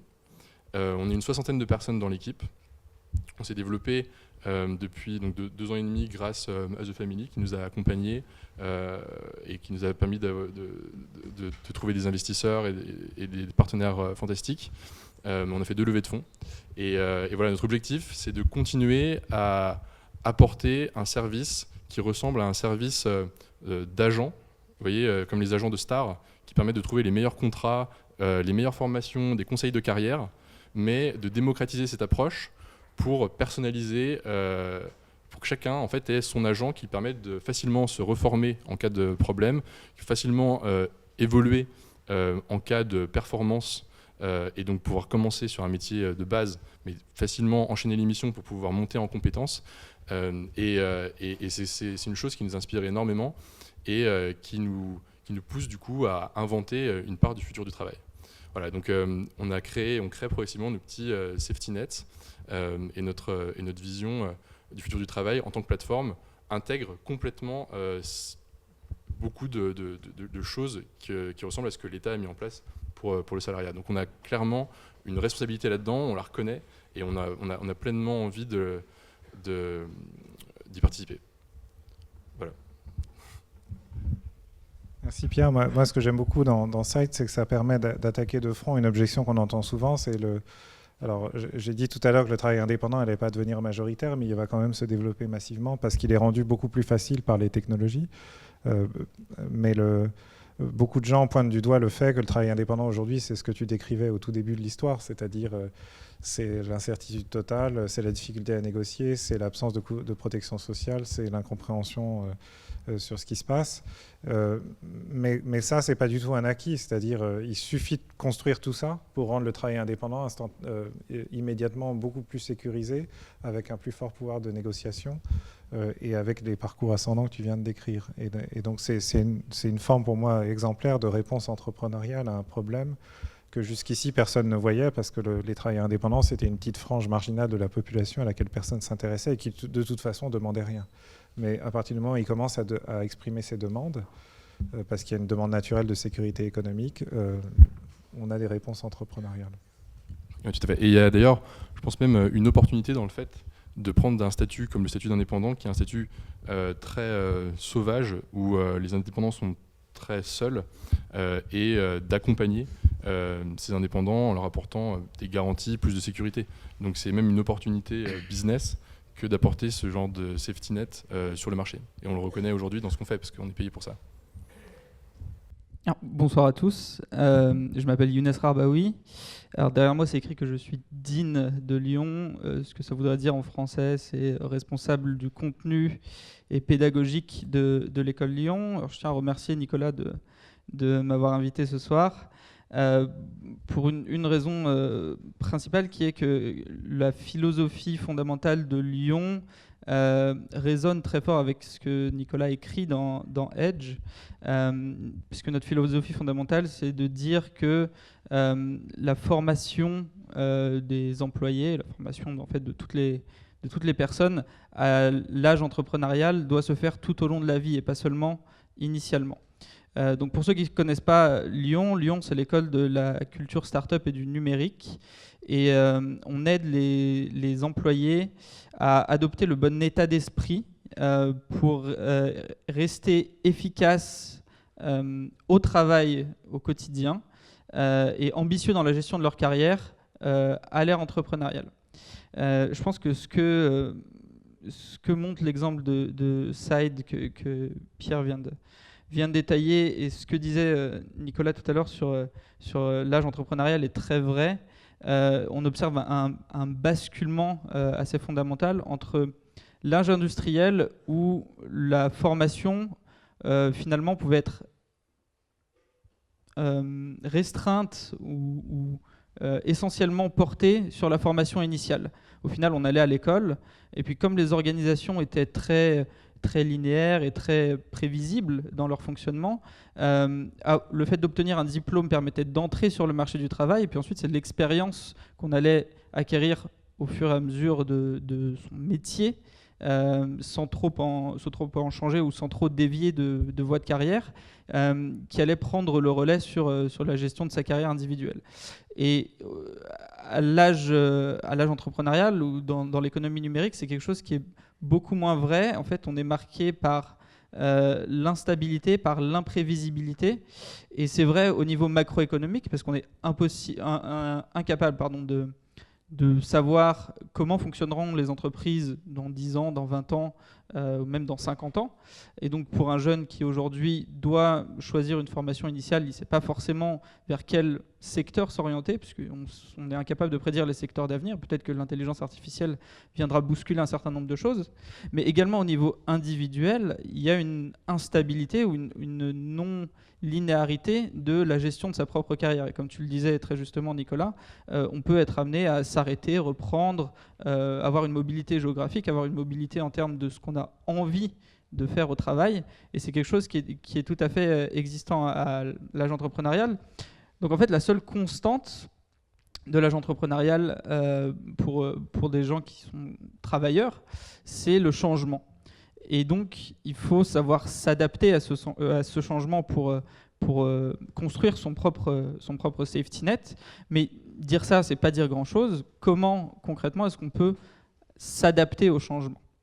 Nous, on est convaincus à Lyon que c'est en apprenant, on aime bien cette expression, en apprenant à apprendre. Mais ça veut dire se mettre dans l'état d'esprit où on va accueillir des connaissances nouvelles, des savoirs nouveaux en permanence et tout au long de sa vie. Donc se former plus seulement quand on est à l'école, mais vraiment sur le long terme. Et pour ça, on a 4 intuitions, 4 fondements pédagogiques qui font le socle de ce qu'on essaye de transmettre à nos élèves. Le premier, et sûrement le plus important, c'est que l'objectif pour chacun de nos élèves, c'est d'être autonome dans leur gestion du savoir. C'est intéressant d'acquérir les nouvelles connaissances à la mode, d'acquérir les derniers savoirs à la mode, mais au final, c'est quelque chose qui sera obsolète très vite et de plus en plus vite. Si je prends un exemple de formation que The Family a pu donner à ses lancements en 2012-2013 sur des concepts comme le growth hacking, sur des concepts comme le business développement, en fait, tout ce qui était vrai il y a 4 ans ne l'est plus du tout aujourd'hui. Et le numérique a cette tendance à accélérer les rythmes d'obsolescence des savoirs fixes. Et donc, ce qui est important, c'est que les élèves soient capables de se dire, mais en fait, ce que j'ai appris il y a 1 an, il y a 6 mois, n'est plus d'actualité, mais je sais moi-même où aller trouver la source, ou aller trouver le savoir pour me débrouiller et pour continuer à avancer dans ma carrière. Donc ça, c'est le premier point. Le second point, c'est qu'on apprend mieux en faisant. Donc on a une pédagogie qui est extrêmement pragmatique. On invite tous nos élèves à faire. Alors, il y a cette expression très vieille française qui dit que c'est en forgeant qu'on devient forgeron. En fait, c'est un peu vrai pour beaucoup de choses que les employés, notamment dans les grands groupes et dans les grandes organisations, doivent réapprendre. C'est qu'il y a une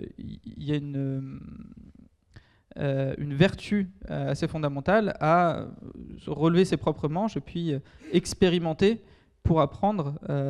Et notre pédagogie est extrêmement pragmatique. Le troisième fondement de la pédagogie, c'est qu'on essaye d'apprendre auprès des entrepreneurs. C'est les entrepreneurs qui, au final, créent les nouveaux modèles et les nouveaux paradigmes dans l'économie numérique. C'est eux qui créent les entreprises, qui changent les codes, qui bouleversent l'ordre établi. Et donc, c'est peut-être auprès d'eux qu'on a les meilleures techniques, les meilleurs outils, les meilleurs savoir-faire et le meilleur état d'esprit à apprendre. Puisqu'au final, les entrepreneurs sont dans ce déséquilibre permanent de l'âge entrepreneurial que les grandes organisations n'ont pas, que l'administration publique n'a pas. Et c'est en venant au plus près d'eux qu'on peut acquérir par capillarité en fait, cet ADN entrepreneurial. Le dernier fondement pédagogique qu'on essaye de mettre en place à Lyon, c'est d'envisager le savoir comme quelque chose de collaboratif. Donc il n'y a pas vraiment de professeurs et d'élèves. Le savoir, c'est une somme collective qui s'accumule. C'est vrai parce que, comme tu le rappelais, on est tous, on constitue la multitude. Et donc, si aujourd'hui vous avez envie d'apprendre quelque chose, vous pouvez très simplement aller sur YouTube, aller sur Quora, aller sur Google, et avoir accès à des milliers de cerveaux qui ont déjà, qui donnent leur point de vue, qui donnent leur avis et qui transmettent eux-mêmes leur savoir. Mais c'est aussi vrai parce que dans tout ce qu'on va chercher à apprendre, le fait d'être accompagné par des pairs qui ont la même vision et la même ambition est extrêmement important et positif, et ça pousse en avant. Et c'est pour ça qu'à Lyon, on a une communauté d'anciens élèves qui se serrent les coudes et qui se partagent les meilleurs outils, les meilleurs articles, et donc ça les met naturellement dans cet environnement où ils apprennent, où ils continuent à apprendre en permanence. Donc voilà pour la philosophie qu'on essaye de mettre en place. Aujourd'hui à Lyon, on a formé un peu plus de 1000 élèves, donc 800 qui avaient envie de découvrir l'univers des startups et environ 200 qui sont venus de grands groupes et qui avaient envie de se recoder ou de transformer leur ADN pour devenir un peu plus entrepreneuriaux. Et puis on va continuer à le faire parce qu'on est persuadé que c'est très important à l'âge entrepreneurial. Bonsoir à tous. Donc moi je suis Inde Idrissi, donc je suis CEO d'une boîte qui s'appelle WeMind. Avant de vous dire ce que c'est WeMind et pourquoi j'ai créé ça, alors avant d'être entrepreneur, j'ai été salarié pendant 14 ans dans une compagnie d'assurance. Au bout de 14 ans, je suis partie et là je me suis dit qu'est-ce que j'ai envie de faire. Et en fait, je me suis rendu compte que j'avais envie, et c'était un peu ma motivation pour devenir indépendante, c'est que j'avais envie de faire quelque chose qui corresponde à mes valeurs et j'avais envie fondamentalement d'être indépendante. C'est quelque chose que j'ai vu chez plein de gens, cette volonté en fait de quitter un certain carcan qui est celui du salariat. J'ai pas eu la chance comme Pierre ou l'opportunité ou voilà l'idée de créer ma structure juste après mes études. Et en fait, je fais partie de cette deuxième génération donc d'entrepreneurs qui sont en fait des switchers, c'est-à-dire des gens qui ont connu le salariat, qui avaient fait des bonnes études, qui avaient travaillé dans des grandes entreprises très prestigieuses, mais qui au final n'étaient pas si heureux que ça, même si j'ai jamais été maltraitée en tant que salariée, mais qui en fait avaient envie d'autre chose. Et en fait, à un moment donné, ce qui s'est passé, c'est que je me suis rendu compte que mes compétences la compétence d'assurance était en fait clé pour résoudre un certain nombre de problèmes que rencontraient les gens comme moi, c'est-à-dire les gens qui soit parce qu'ils étaient en train de switcher, étaient en train de devenir indépendants, soit qui dès la fin de leurs études se disaient moi j'ai pas envie d'aller rentrer dans une boîte, ou alors qui se disaient j'ai envie de flexibilité, d'autonomie, etc. Et du coup, ça nous amène à ce que fait WeMind, ce que propose WeMind. Donc WeMind, c'est principalement une entreprise d'assurance. Les assurances qu'on va proposer, elles vont permettre à un indépendant d'être couvert à peu près comme un salarié. Alors en quoi on va couvrir ? On va avoir une mutuelle qui va couvrir comme si on était salarié d'une grosse boîte. On va avoir un maintien des revenus. Alors le maintien des revenus, c'est quand une personne est malade. Si des personnes dans la salle qui sont salariées, vous savez, quand vous êtes malade, on vous paye votre salaire, même si vous ne venez pas travailler. Et ça, comment on fait ? C'est pas votre entreprise qui le paye, c'est une assurance qui paye ça. Une partie qui est portée par la Sécu et une partie qui est portée par un assureur privé. Et donc on a recréé ce système-là pour des indépendants, quel que soit leur statut juridique. Et donc, du coup, ça permet d'avoir ses revenus maintenus, quoi qu'il arrive, de la même façon qu'un salarié. On a ensuite créé une garantie logement. Alors, la garantie logement, ça permet quoi? Ça permet à un indépendant qui n'a pas de fiche de paye, qui n'a pas de CDI, ça lui permet de venir chez nous, on va regarder sa situation financière, etc. Et puis, on va lui dire, mais nous, on pense que tu es tout à fait capable de payer ton loyer à partir de tel montant, et on va émettre une garantie. Cette garantie, elle prend la forme d'une attestation. Et donc, cette personne, quand elle va aller voir un propriétaire, y compris Paris Intramuros, elle va présenter son attestation et elle va dire au propriétaire « mes loyers sont garantis à 100%. » Alors, il faut comprendre que pour le propriétaire, c'est hyper intéressant, parce que le propriétaire, il aime bien les gens en CDI. Alors, une personne, quand elle vient chez vous en CDI, ce n'est pas une garantie des loyers. On sait que la personne elle a des revenus stables, etc. Mais derrière le propriétaire, d'abord, il faut qu'il vérifie le dossier. Est-ce que vous avez vraiment un CDI ou est-ce que vous n'avez pas fait une fausse fiche de paye? Ensuite, il faut qu'il aille voir son assureur en lui disant « je vais prendre cette personne ». Et donc, il va aller souscrire une assurance de garantie des loyers. Avec notre système, le propriétaire va récupérer le dossier d'un indépendant. Et dans ce dossier, on va lui dire « les loyers sont 100% garantis ». Sur l'attestation qu'on donne, il y a un petit code, il va sur Internet, il tape le code et ça lui indique si cette attestation est authentique ou pas.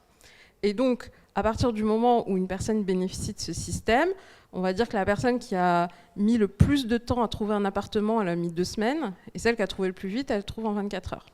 Et donc, du coup, ça permet de complètement fluidifier la recherche d'appartement pour un indépendant. On a aussi des garanties de responsabilité civile professionnelle. Pourquoi? Parce qu'une personne, quand elle travaille en direct avec un client ou plusieurs plateformes, elle a besoin d'être couverte si elle cause des dommages. Et on a créé également un comité d'entreprise qui va permettre à un indépendant d'acheter ses places de cinéma 30% moins chères et d'avoir accès à tout un tas de réductions et d'avantages particuliers pour les indépendants. Donc tous ces services-là ont été créés parce qu'on a réussi à faire quelque chose qui est un peu magique que permet de faire l'assurance, qui est de la mutualisation. La mutualisation, c'est ce qui permet de rassembler un grand nombre de personnes et en fait, tout le monde ne va pas rencontrer un problème au même moment. On ne va pas avoir on va pas avoir tout le monde malade au même moment, on ne va pas avoir tout le monde qui ne paye pas son loyer au même moment. Et donc, du coup, les systèmes d'assurance permettent de trouver des solutions dans lesquelles chacun paye une petite cotisation, en tout cas petite au regard de toutes les garanties qu'on propose, et derrière de pouvoir bénéficier de l'ensemble de ces avantages, et finalement de ne pas ça ne nous intéresse pas de savoir si la personne elle est sur tel ou tel statut juridique, si elle travaille pour Side ou pour une autre plateforme. Donc quoi que la personne fasse, en réalité, elle est couverte.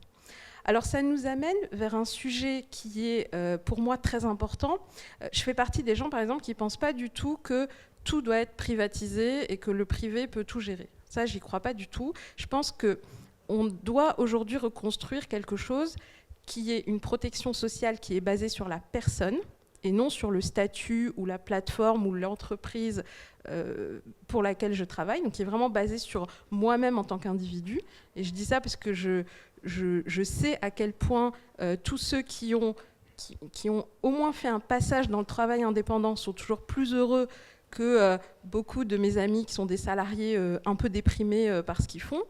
Et donc du coup, comme j'ai envie que ces gens ils soient beaucoup plus heureux, eh ben, je vois bien que en fait, ce qu'on doit construire dans cette économie qui est de plus en plus mouvante, c'est quelque chose qui est une protection qui est rattachée à la personne.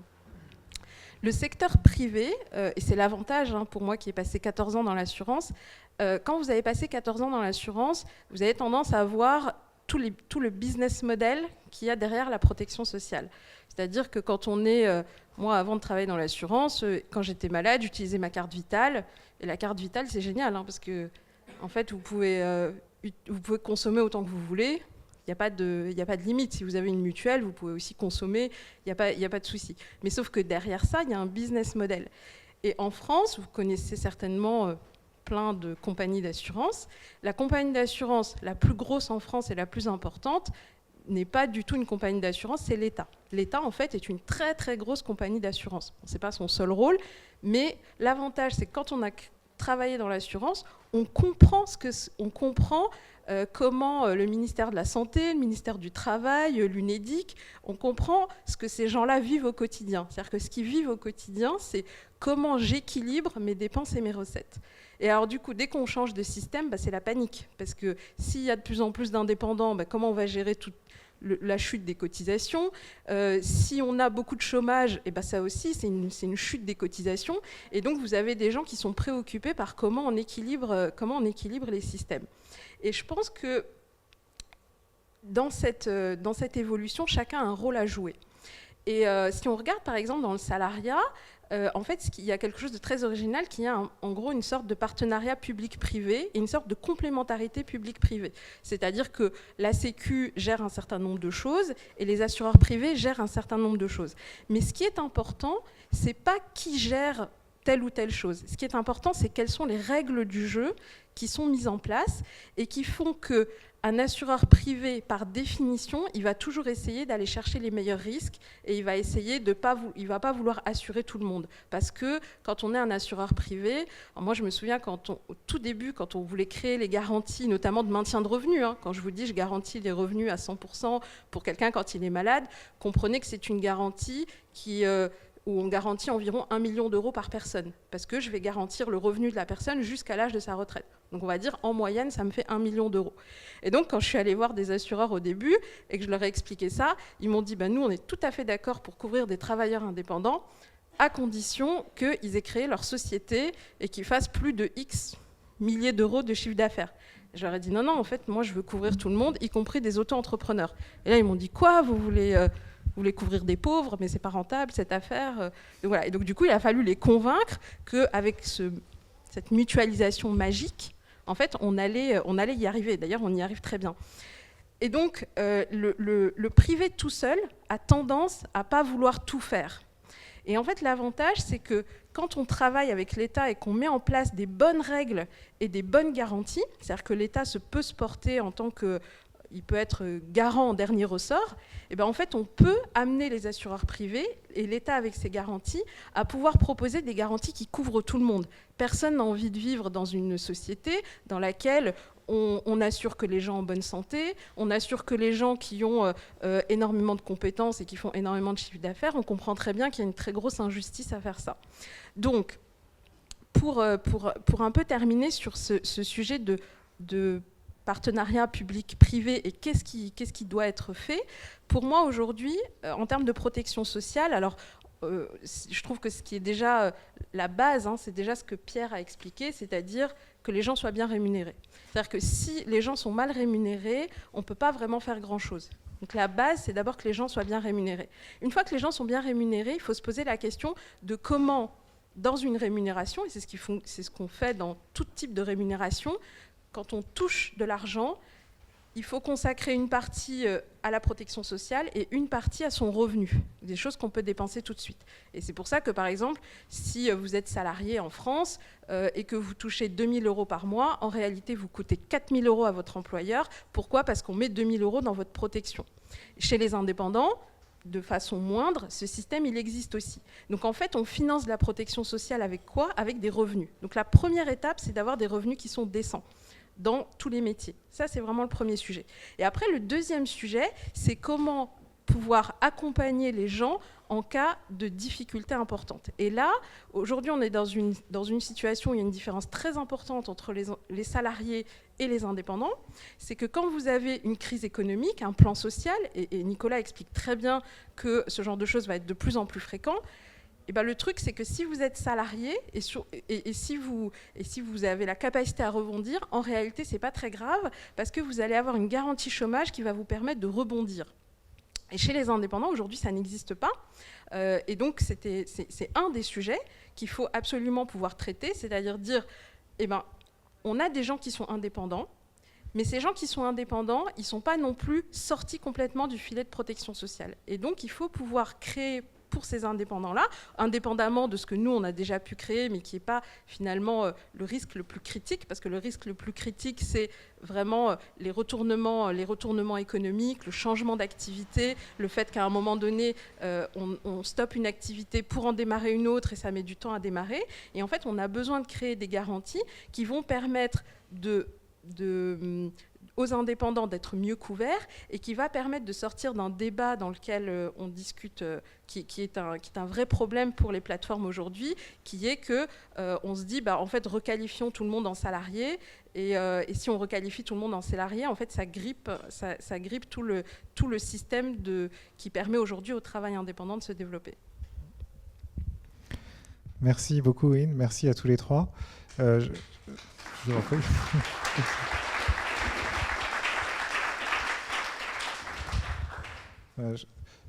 Je pense que ça nous a permis d'être amenés vraiment dans le concret. Ça nous a permis aussi, je pense, de voir ce continuum qui se dessine. On n'est plus dans un monde où on oppose la majorité des salariés à la frange marginale des indépendants, mais il y a de plus en plus un recouvrement et une porosité entre les deux mondes. Et le pacte social, il est aussi là pour accompagner cette porosité croissante.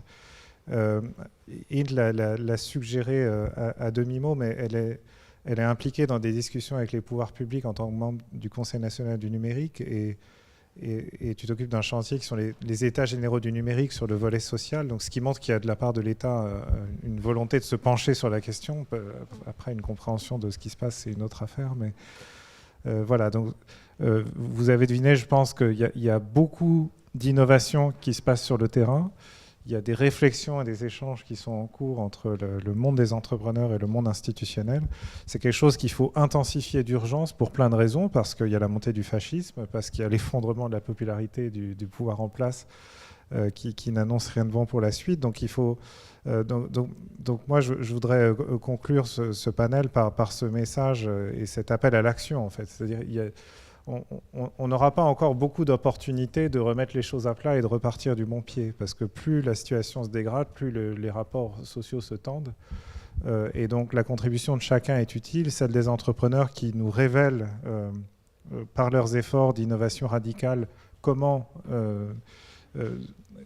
on peut reconstruire ce pacte social, mais aussi celle de tout un chacun qui, en lisant ce livre, en s'intéressant de plus près à toutes ces startups qui innovent dans ces domaines-là, en prenant des initiatives à son niveau, vont faire avancer plus vite et vont faire prendre conscience dans les hautes sphères qu'il y a non seulement urgence à agir, mais il y a aussi déjà beaucoup de clés de compréhension dans le monde des entrepreneurs.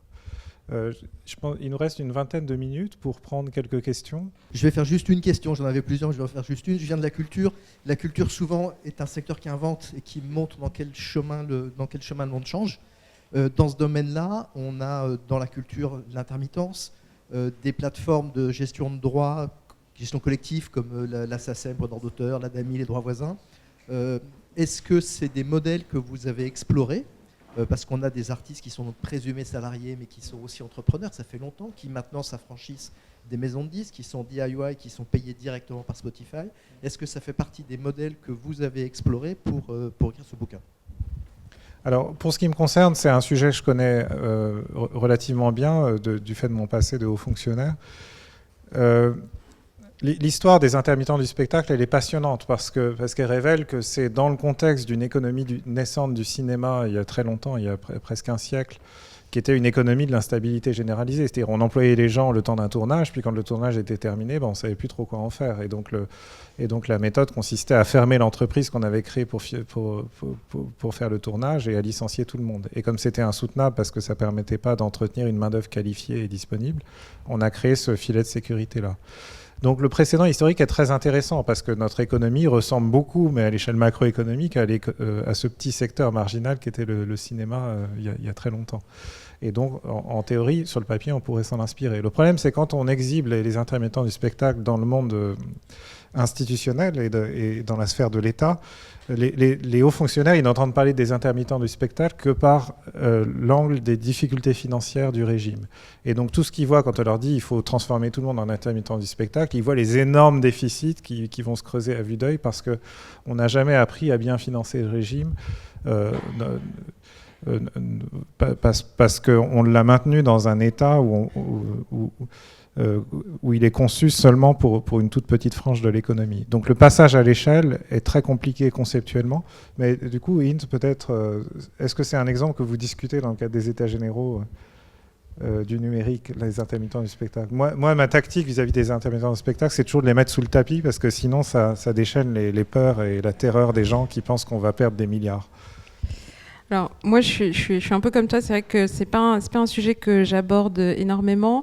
Alors, dans les travaux, parce que l'ouverture de chômage aux indépendants, c'était quelque chose qui était au programme d'Emmanuel Macron pendant la campagne, qui a été étudié. Et donc, l'IGAS, l'Inspection générale des affaires sociales, qui est donc experte en matière de protection sociale en France, a sorti tout un rapport assez épais pour expliquer que c'est un système qui n'est pas généralisable.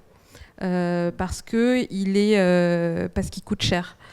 Alors moi, je l'ai regardé aussi, ce sujet-là en tant qu'assureur, et je trouve que effectivement, j'ai pas encore trouvé comment on pourrait le faire fonctionner. C'est-à-dire que pour moi, c'est cher aussi. Et en fait, vous savez, la protection sociale, c'est un peu comme c'est une assurance. Donc c'est un peu comme toutes les assurances. Si on est tous prêts à prendre dans notre rémunération, à mettre de l'argent sur la table pour financer ça, pourquoi pas? Moi, aujourd'hui, ça me paraît cher. C'est-à-dire que je ne vois pas des indépendants. C'est-à-dire que même quand vous avez toujours l'impression, quand on bénéficie des prestations sociales, que ça vient d'un truc qui est illimité. En réalité, ce n'est pas vrai. Quand une personne est malade, je sais pas, à partir de 40, 50, 60 ans, elle a l'impression qu'on paye plein de choses pour elle, alors qu'en réalité, cette personne, quand elle était jeune, elle a cotisé énormément pour ça. Et donc, le système de protection sociale, c'est un contrat social. C'est-à-dire que c'est un peu tout ce qu'on est collectivement prêt à mettre sur la table. Et le système des intermittents du spectacle, pour moi, aujourd'hui, il n'est pas généralisable. Mais moi, je suis prête à poser les chiffres sur la table et à dire à tout le monde, voilà, si vous voulez qu'on crée un système comme ça va vous coûter tant. Et vous me dites si vous êtes prêt à payer ça. C'est-à-dire que si vous avez des revenus, est-ce que vous êtes prêt à ce que je vous prenne tout ça pour pouvoir financer ça? Donc ça, voilà. Après, la difficulté dans ces raisonnements de bouclage financier macroéconomique, c'est que personne ne sait ce qui se passe quand on généralise un système. Les gens ont tendance à raisonner en statique. Ils font une règle de 3 et ils disent si ça concerne 10% de la population, ça coûte tant de milliards. Donc on multiplie par 10 pour couvrir 100% de la population active et on multiplie par 10 le nombre de milliards. Ce que les gens ne détectent pas dans ce genre de raisonnement et qui est très difficile à modéliser en économie, c'est les effets dynamiques. C'est-à-dire, si vous ménagez de la sécurité économique à grande échelle à une main-d'œuvre qui est de plus en plus mobile sur le marché du travail, est-ce que ça ne génère pas un énorme surplus de richesse qui est lié au surcroît d'activité? En fait, il faut se rappeler qu'aujourd'hui, on a plus de 10% de chômeurs effectifs qui sont un poids financier et qui ne peuvent pas contribuer parce qu'on ne leur donne aucune opportunité de contribuer à créer de la valeur. Si demain, l'effort initial de déployer ce filet de sécurité, ce régime des intermittents généralisé, provoque un retour massif sur le marché du travail et une démultiplication de la valeur créée, alors ça génère un surplus mais ça c'est impossible à modéliser a priori. C'est impossible à mais en fait ça serait intéressant d'avoir ce raisonnement-là. Ouais. Voilà, moi l'objection que je fais systématiquement quand les gens disent ça va coûter trop cher, je dis qu'à la Libération, quand on a créé l'assurance vieillesse pour couvrir les besoins des personnes âgées qui vivaient dans la pauvreté, on ne s'est pas demandé si ça coûtait cher. On l'a fait et puis on a constaté que ces pensions se convertissaient assez vite en pouvoir d'achat et généraient de l'activité économique et de la création d'emplois. Mais ça, on l'a constaté 20 ans plus tard, rétrospectivement en fait. Et c'était un pari un peu fou, mais qui je pense n'a même pas été fait dans ces termes. C'était juste, il y avait une urgence sociale et politique qui a révélé des effets vertueux économiques. Une autre question ? Bonjour, je m'appelle Maïmonatou. Donc, avec ma mère qui est garde d'enfants, on a cofondé la première association professionnelle de garde d'enfants de France a priori. Donc c'est vraiment des travailleurs invisibles effectivement, et puis votre schéma résume très bien finalement la réalité de ces services qui sont de proximité. J'ai une question effectivement sur l'avenir que vous voyez pour ces travailleurs invisibles.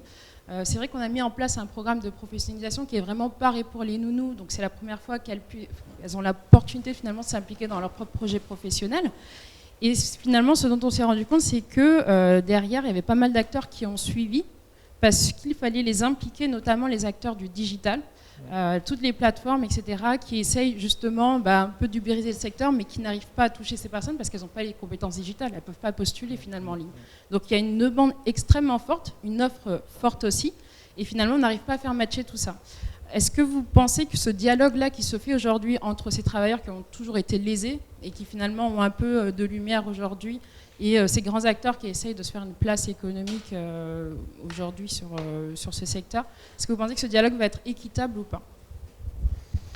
Alors, merci pour cette question. C'est un sujet, je pense, absolument passionnant et c'est un sujet qui mérite beaucoup d'attention parce que ce qui se passe dans ces secteurs-là et dans ces métiers-là aujourd'hui nous révèle la direction dans laquelle on va. En fait. Si on arrive à faire des progrès dans des services de proximité tels que la garde d'enfants, alors ça veut dire que des progrès seront possibles demain dans d'autres services. Si par contre ça fait du surplace, alors c'est très mauvais signe pour l'avenir. Alors moi je pense très souvent, les gens qui travaillent dans le monde des startups s'exercent à de la futurologie. Ils essaient de prédire le futur en extrapolant des tendances, des phénomènes technologiques. Moi, je pense que le plus riche d'enseignement, c'est toujours le passé, c'est-à-dire l'histoire. Les métiers invisibles ou peu attractifs dans les services de proximité aujourd'hui sont le symétrique contemporain des métiers d'ouvriers qualifiés dans l'industrie il y a un siècle. C'est-à-dire des emplois qui étaient, vous avez tous vu les temps modernes de Chaplin, donc vous savez que c'était considéré comme mal payé, avec un management terrible, des cadences infernales, une aliénation totale, raison pour laquelle dans les pays où l'industrie s'est développée, en général les travailleurs établis, locaux, visibles et avec un statut social refusaient de prendre ces emplois-là. Et c'est pour ça que ces emplois-là, historiquement, dans les premières vagues de développement des entreprises industrielles de l'époque, il y a un siècle, ont toujours été pourvus par des immigrés. Aux États-Unis, c'était les Polonais, les Allemands, les Irlandais, les Italiens. Dans un pays comme la France, il y a eu les Espagnols, les Portugais, puis les gens d'Afrique du Nord. Enfin, chaque pays a eu son histoire, les Turcs en Allemagne. Et parce que les immigrés arrivent avec un état d'esprit très différent. Pour eux, c'est déjà un aboutissement extraordinaire d'arriver dans un pays où le niveau de vie est beaucoup plus élevé, où le confort dans la vie quotidienne est beaucoup plus élevé. Donc ils sont prêts à considérer n'importe quel emploi et à s'accommoder des conditions économiques dégradées qu'on a vues sur le schéma tout à l'heure. Et par contre, les locaux, ils regardent ça de haut en disant « mais c'est indigne de moi, etc. C'est pas un vrai emploi ». Et parce que c'est occupé par des immigrés ou par des minorités ou par des femmes, et les gardes d'enfants, on est vraiment au croisement de ces trois cercles-là, du coup, ça n'intéresse personne au début. Les gens ne se sentent pas vraiment concernés par le sort et la condition de ce segment de la main-d'œuvre. Et donc, c'est à ces gens-là de s'organiser eux-mêmes pour, en mutualisant leurs forces, établir un rapport de force qui leur permet de conquérir les avantages sociaux, les salaires plus élevés, de faire comprendre aux payeurs ou aux entreprises elles-mêmes que c'est dans leur intérêt d'améliorer les conditions de travail. C'est ce qu'on a compris dans l'industrie, on paye mieux les ouvriers, ils se présentent, ils deviennent plus productifs. Et ensuite, on finit par rendre ces emplois attractifs et tous les autres finissent enfin par s'y intéresser. Donc là, la grande question, si vous avez suivi ce raisonnement à grands traits, c'est qu'il y a quand même un chaînon manquant, c'est la productivité. Comment on génère de la productivité dans les services de proximité ? Jusqu'ici, ce n'était pas possible. On essayait d'y appliquer du taylorisme et ça se terminait en drame. Ça ne marche jamais, le taylorisme, dans les services de proximité, parce qu'on ne fait pas rentrer des relations humaines dans un manuel de procédure, en gros, pour faire ça. Mais le numérique arrive avec des leviers nouveaux pour augmenter la qualité, la productivité au travail, de façon un peu inattendue. C'est-à-dire il y a toute l'optimisation qu'on peut faire de l'organisation du temps, de la mise en relation, sécuriser les transactions, noter les compétences, etc.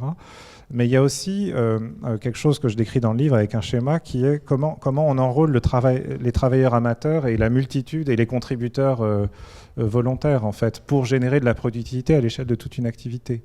Et donc la garde d'enfants de demain, c'est un noyau de professionnels hyper qualifiés qui sont les gardes d'enfants d'aujourd'hui, mais enfin reconnus et visibles, entourés d'un deuxième cercle de gens qui viennent en renfort de façon plus ponctuelle, et d'un troisième cercle qui sont les parents eux-mêmes qui s'organisent en se connectant les uns aux autres pour subvenir aux besoins marginaux et absorber les pics, gérer les transitions, etc. Aujourd'hui, cette organisation entre les trois cercles, elle n'est pas du tout faite. Il y a les gardes d'enfants, les parents qui renoncent à... qui mettent plus du tout les mains dans le cambouis, pardon l'expression, et parce qu'ils considèrent qu'ils ont payé et que donc c'est aux professionnels de s'en charger. Et donc cet enclenchement du cercle vertueux de la productivité grâce aux mises en relation que permet le numérique, il ne s'enclenche jamais. Donc voilà comment les deux mondes se rencontrent pour moi. Pardon, c'est un peu long comme réponse, mais il y a une mobilisation qui rappelle celle du mouvement ouvrier, qui est légitime et qui va être rendue d'autant plus puissante qu'on peut s'emparer d'outils pour mieux se faire entendre et devenir plus visible. Et donc ça, c'est la pression qui vient du monde des travailleurs eux-mêmes.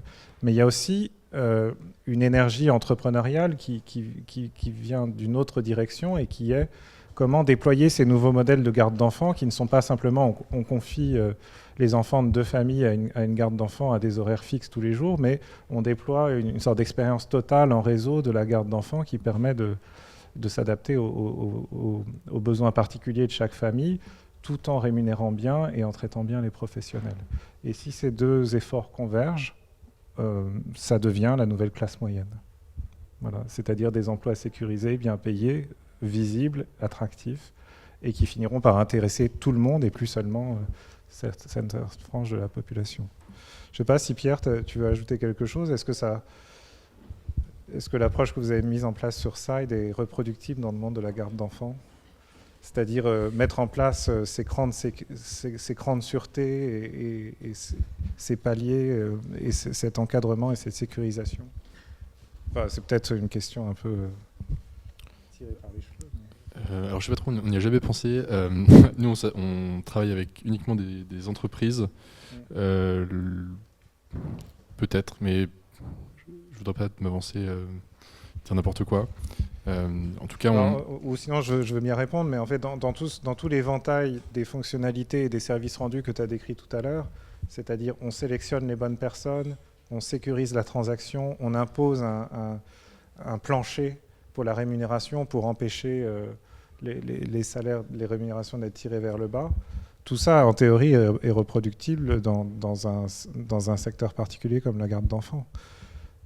Et à la fin, ça crée une telle fiabilité, une telle qualité du service rendu que ça finit par attirer les meilleurs clients et on peut rentrer dans un cercle vertueux. Mais les idées entrepreneuriales, c'est toujours facile à dire ou facile à dessiner sur un papier, c'est beaucoup plus dur à exécuter, c'est pour ça.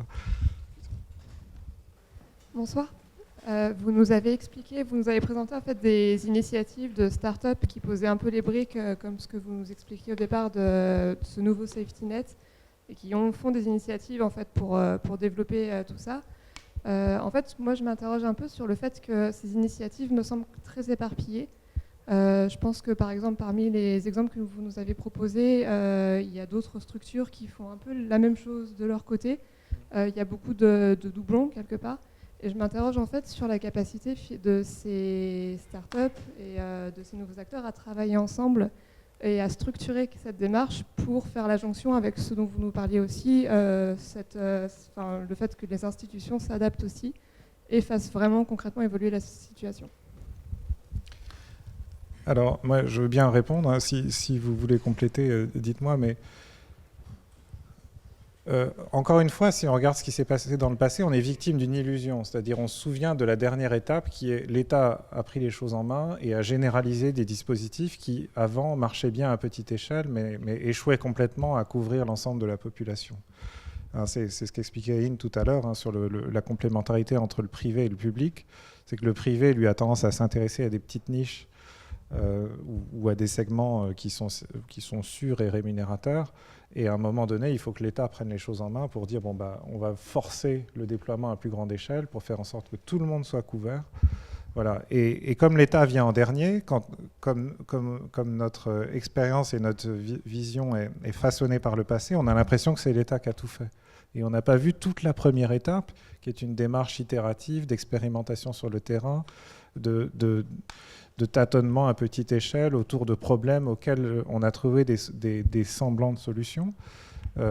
La protection sociale, avant d'être la protection sociale telle qu'on la connaît, c'était des ouvriers d'une même usine qui mettaient tous au pot commun pour couvrir leurs camarades dont la main avait été broyée par une machine, ou bien les fermiers, les agriculteurs d'un même territoire qui mettaient au pot commun pour dédommager celui qui avait perdu sa récolte. Et l'État n'a fait que généraliser ces approches issues du mouvement mutualiste. Mais donc je pense que dans cette première phase, il y avait... oui, d'ailleurs, Younes, tu peux expliquer ton idée sur l'État qui vient toujours. Ouais. Mais dans cette première phase, il y avait le même sentiment probablement d'éparpillement. Et je pense qu'il est toujours dangereux de se pencher sur la diversité des initiatives entrepreneuriales et de commencer par dire il faut mettre de l'ordre dans tout ça, rationaliser et intégrer tout ça. Parce que ce n'est pas comme ça que ça marche. Il faut beaucoup de tâtonnements avant de découvrir la formule optimale, et ensuite seulement on peut étendre cette formule optimale à plus grande échelle. Alors c'est une idée que j'ai piquée à Younes, que j'ai citée dans le livre d'ailleurs. C'est vrai. Alors pour vous donner un tout petit peu de contexte, j'ai eu l'occasion de réfléchir au financement de l'économie il y a quelque temps dans le cadre de la loi Pacte que présente en ce moment le gouvernement à l'Assemblée. Et j'ai écrit un article à la suite de cette expérience. Moi qui viens du monde des startups et qui ai passé mon temps à travailler avec des entrepreneurs, j'étais assez fasciné par la dichotomie entre le fait que les gens à qui je m'adressais au gouvernement et les institutionnels étaient capables de reconnaître les bonnes idées, mais incapables de prendre les actions nécessaires pour faire avancer les bonnes idées. Et c'est de là que vient en fait cette démarche expérimentale positive des entrepreneurs qui fait avancer les choses. Et en fait, il faut qu'il y ait ces initiatives privées, un peu disséminées partout, pour reconnaître celles qui vont fonctionner. Et le gouvernement, au final, le fait de gouverner, c'est un processus qui demande de regarder l'historicité d'expérience, et de dire en fait celle-ci paraît fonctionner, et quand on l'améliore, quand on la déploie à plus grande échelle, c'est quelque chose qui va être valide. Donc en fait le fait de gouverner doit s'appuyer sur les recherches préalables, et les recherches préalables, c'est des recherches préalables qui doivent être faites par des entrepreneurs au quotidien qui ont des convictions et qui tentent des choses qui parfois fonctionnent plus ou moins bien. Mais il y a une vertu assez importante dans l'expérimentation là-dedans. Et donc, le fait qu'il y ait des initiatives qui sont un peu disséminées et pas rassemblées fait que, pour l'instant, le safety net va être un peu... va se balancer, va avoir des trous, mais c'est seulement en le construisant comme ça qu'on va arriver à quelque chose qui soit plus solide.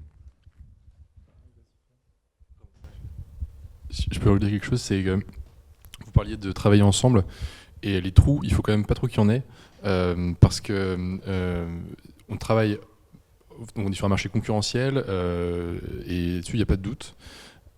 Mais si un de nos concurrents se comporte mal vis-à-vis de ses indépendants, par exemple, au vu des pouvoirs publics, les législateurs, on est tous un peu dans le même panier. On est les entreprises qui travaillent avec des indépendants. Et on est tous obligés, un minimum, de soit s'aligner, soit prier pour être alignés, pour qu'il n'y en ait pas un qui soit complètement en train de détruire tout le travail qu'on a essayé de faire, de bien respecter la loi, en termes de protection, en termes de droit du travail, etc. etc. Et quand je me souviens, quand Take It Easy, par exemple, a fait faillite, et qu'on se demandait, au moment où ils ont fait faillite, au fait, vous avez oublié de payer, il est où la rémunération des 2000 indépendants coursiers qui tournent dans Paris et qui n'ont pas été payés ce mois-ci, et qu'on s'est rendu compte que l'argent avait été utilisé pour financer les derniers mois de vie de Take It Easy. Ça avait mis un coût qui avait été assez difficile à encaisser pour toutes les plateformes du même style. C'est le genre de choses vraiment qu'on n'a pas envie de revivre. Et donc, il faut se montrer exemplaire et espérer que chacun bien que concurrents, se montrent aussi exemplaires pour pas faire chuter on est tous un peu encordés en fait. Peut-être, je vais dire quelques mots en conclusion, deux remarques en réaction à cette dernière question et à ce qu'on vient de dire. La première, c'est peut-être pour insister sur une autre dimension de ce que c'est que l'âge entrepreneurial. Quand on dit les entrepreneurs vont résoudre les problèmes, d'ailleurs en voici 3 qui sont en train de le faire, je voudrais insister sur l'acception très large du terme entrepreneur. Un entrepreneur, ça peut être un entrepreneur qui crée une entreprise et qui la fait grandir. Ça peut être un entrepreneur syndical, ça peut être un entrepreneur politique. Le mouvement mutualiste était un mouvement d'entrepreneurs qui prenaient les choses en main parce que personne n'était là pour résoudre les problèmes des ouvriers, des agriculteurs à leur place. Et donc l'un d'eux sortait du lot, disait bon bah ça suffit maintenant, moi j'organise la caisse commune et puis on va commencer à calculer les taux de remplacement et d'indemnisation, etc. Donc l'entrepreneuriat, ça prend différentes formes. C'est pas pour opposer l'entrepreneuriat capitaliste à l'entrepreneuriat social, c'est juste la démarche entrepreneuriale. Il y a un problème, il y a des nouvelles technologies qui permettent de résoudre ce problème d'une manière inédite, mais ça demande énormément d'itération, de tâtonnement, une compréhension intime du problème, de qui sont les gens derrière, qui ont ce problème, combien sont-ils prêts à payer, etc. Et prêt à payer soit pour le produit d'une entreprise ou soit pour une cotisation syndicale ou à une mutuelle. Donc ça, c'est la première remarque. La deuxième remarque, c'est que vous avez quand même un aperçu ici de ce que c'est que le monde entrepreneurial et l'état d'esprit entrepreneurial. Ici, à The Family, l'un des préceptes qu'on essaie de cultiver auprès de nos entrepreneurs, c'est il ne faut pas trop regarder la concurrence. Parce que, d'une part, parce que c'est toujours démoralisant de regarder la concurrence, il vaut mieux se concentrer sur son produit, ses utilisateurs, son marché, enfin regarder droit devant soi plutôt que regarder sur le côté, hein. C'est comme dans la course, dans la course de vitesse, hein. Si vous tournez le regard pour regarder où est votre principal concurrent, vous perdez les quelques dixièmes de seconde qui vous permettront de gagner la course. Mais la deuxième raison, c'est encore plus vrai à l'âge entrepreneurial ou à l'âge de l'informatique ubiquitaire et des réseaux, c'est parce que c'est un âge où l'entreprise qui gagne sur un marché, elle gagne une part significative du marché et elle évince en général une bonne partie des concurrents. Et donc on n'est pas du tout sur... et donc c'est d'autant plus critique pour les entreprises d'avoir confiance dans le fait que si ça marche, elles rentreront dans ces phases de croissance exponentielle et elles finiront par imposer leurs dispositifs à grande échelle, à l'échelle de tout le marché. Donc ça légitime le fait de regarder devant soi et pas trop à côté, mais aussi ça permet de deviner comment peut être clarifiée cette impression de désordre et de plein de choses se passent dans tous les sens. C'est qu'un jour, il y a un entrepreneur qui trouve quelque chose qui marche mieux que les autres, il y a des circonstances contingentes qui fait qu'il commence à prendre quelques longueurs d'avance et cette avance est irrattrapable pour les concurrents dans une économie de rendement croissant. Et à ce moment-là, on rentre dans les phases exponentielles, ça passe à l'échelle et tout devient clair pour tout le monde en fait, y compris pour les concurrents, mais en général c'est trop tard pour rattraper le gagnant.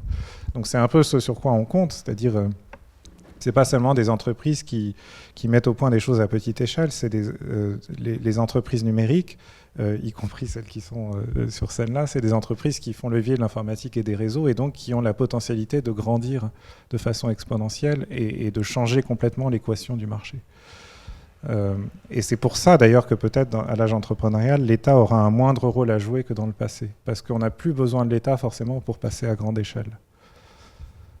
Mais ça, c'est une idée encore théorique, en tout cas dans le champ du pacte social, à voir. Peut-être qu'on n'a plus besoin de l'État pour passer à grande échelle, par contre l'État est en général beaucoup là pour empêcher les startups de grandir, ce qui est un autre sujet. Et juste pour compléter ce que tu dis, je pense que c'est important que l'État fixe les bonnes règles du jeu. L'État, même s'il n'intervient pas en termes de gestion, etc., et qui délègue à des startups parce qu'elles sont plus agiles, mais c'est très important qu'il fixe les bonnes règles du jeu et qu'il n'avantage pas tel acteur par rapport à tel autre, tel ancien rentier par rapport à des nouveaux entrants, ceux qui font le plus de lobbying par rapport à d'autres qui sont un peu moins bien organisés. Donc pour moi, les règles du jeu, et je le vois bien dans le domaine assurantiel, où il y a beaucoup de choses qui fonctionnent très très bien juste parce que l'État a mis les bonnes règles du jeu. Je suis d'accord, mais pour fixer les bonnes règles du jeu, encore faut-il comprendre à quoi on joue exactement, en fait. Et c'est pour ça que un livre, surtout en anglais, est loin d'être assez pour contribuer à ça.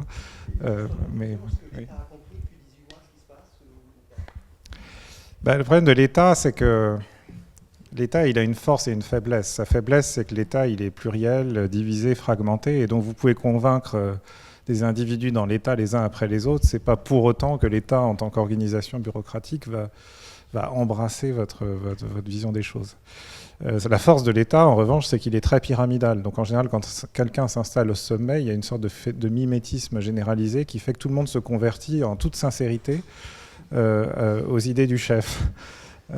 Et ça, c'est ce que... le problème en France, voilà, c'est qu'on est un pays où l'État est fort, mais on a subi un lavage de cerveau pendant 30 ans sur l'idée que c'était pas bien d'avoir un État fort. Et donc du coup, on a honte de nous-mêmes et on est devenu incapable d'utiliser cette force. Quand on voit ce que fait l'État chinois, si on met de côté la démocratie et les valeurs libérales, en termes de politique industrielle et de déploiement de nouveaux dispositifs, y compris dans le champ de la politique sociale, d'ailleurs j'en parle dans le livre, on dit voilà ce que peut faire un État fort quand les choses sont bien comprises au sommet. Et la chaîne de commande est bien huilée. Donc je pense que voilà, donc Emmanuel Macron, à ce titre-là, il est prometteur à 2 titres. D'abord parce qu'il arrive un peu mieux imprégné que ses prédécesseurs de ses idées et armé d'une meilleure compréhension de ce que c'est que l'économie numérique. Mais il arrive aussi avec cette idée, alors je ne sais pas vraiment d'où elle vient, mais du président jupitérien, voilà, qui reprend les choses en main et vous allez voir ce que vous allez voir. Donc il y a une sorte de prise de conscience que c'est ça la France. La France s'appuie énormément sur un État qui doit rester fort, parce que si l'État n'est pas fort, il n'y a pas grand monde derrière pour prendre le relais. Donc voilà. Mais après, les choses tournent comme elles tournent et les promesses tardent à se concrétiser. Comme toujours en politique, il y a besoin de quelques électrochocs de plus, je pense, mais il n'est peut-être pas trop tard pour les infliger. Voilà. Merci beaucoup en tout cas d'être venu. Vous pouvez vous attarder un peu autour d'un verre et surtout acheter le livre.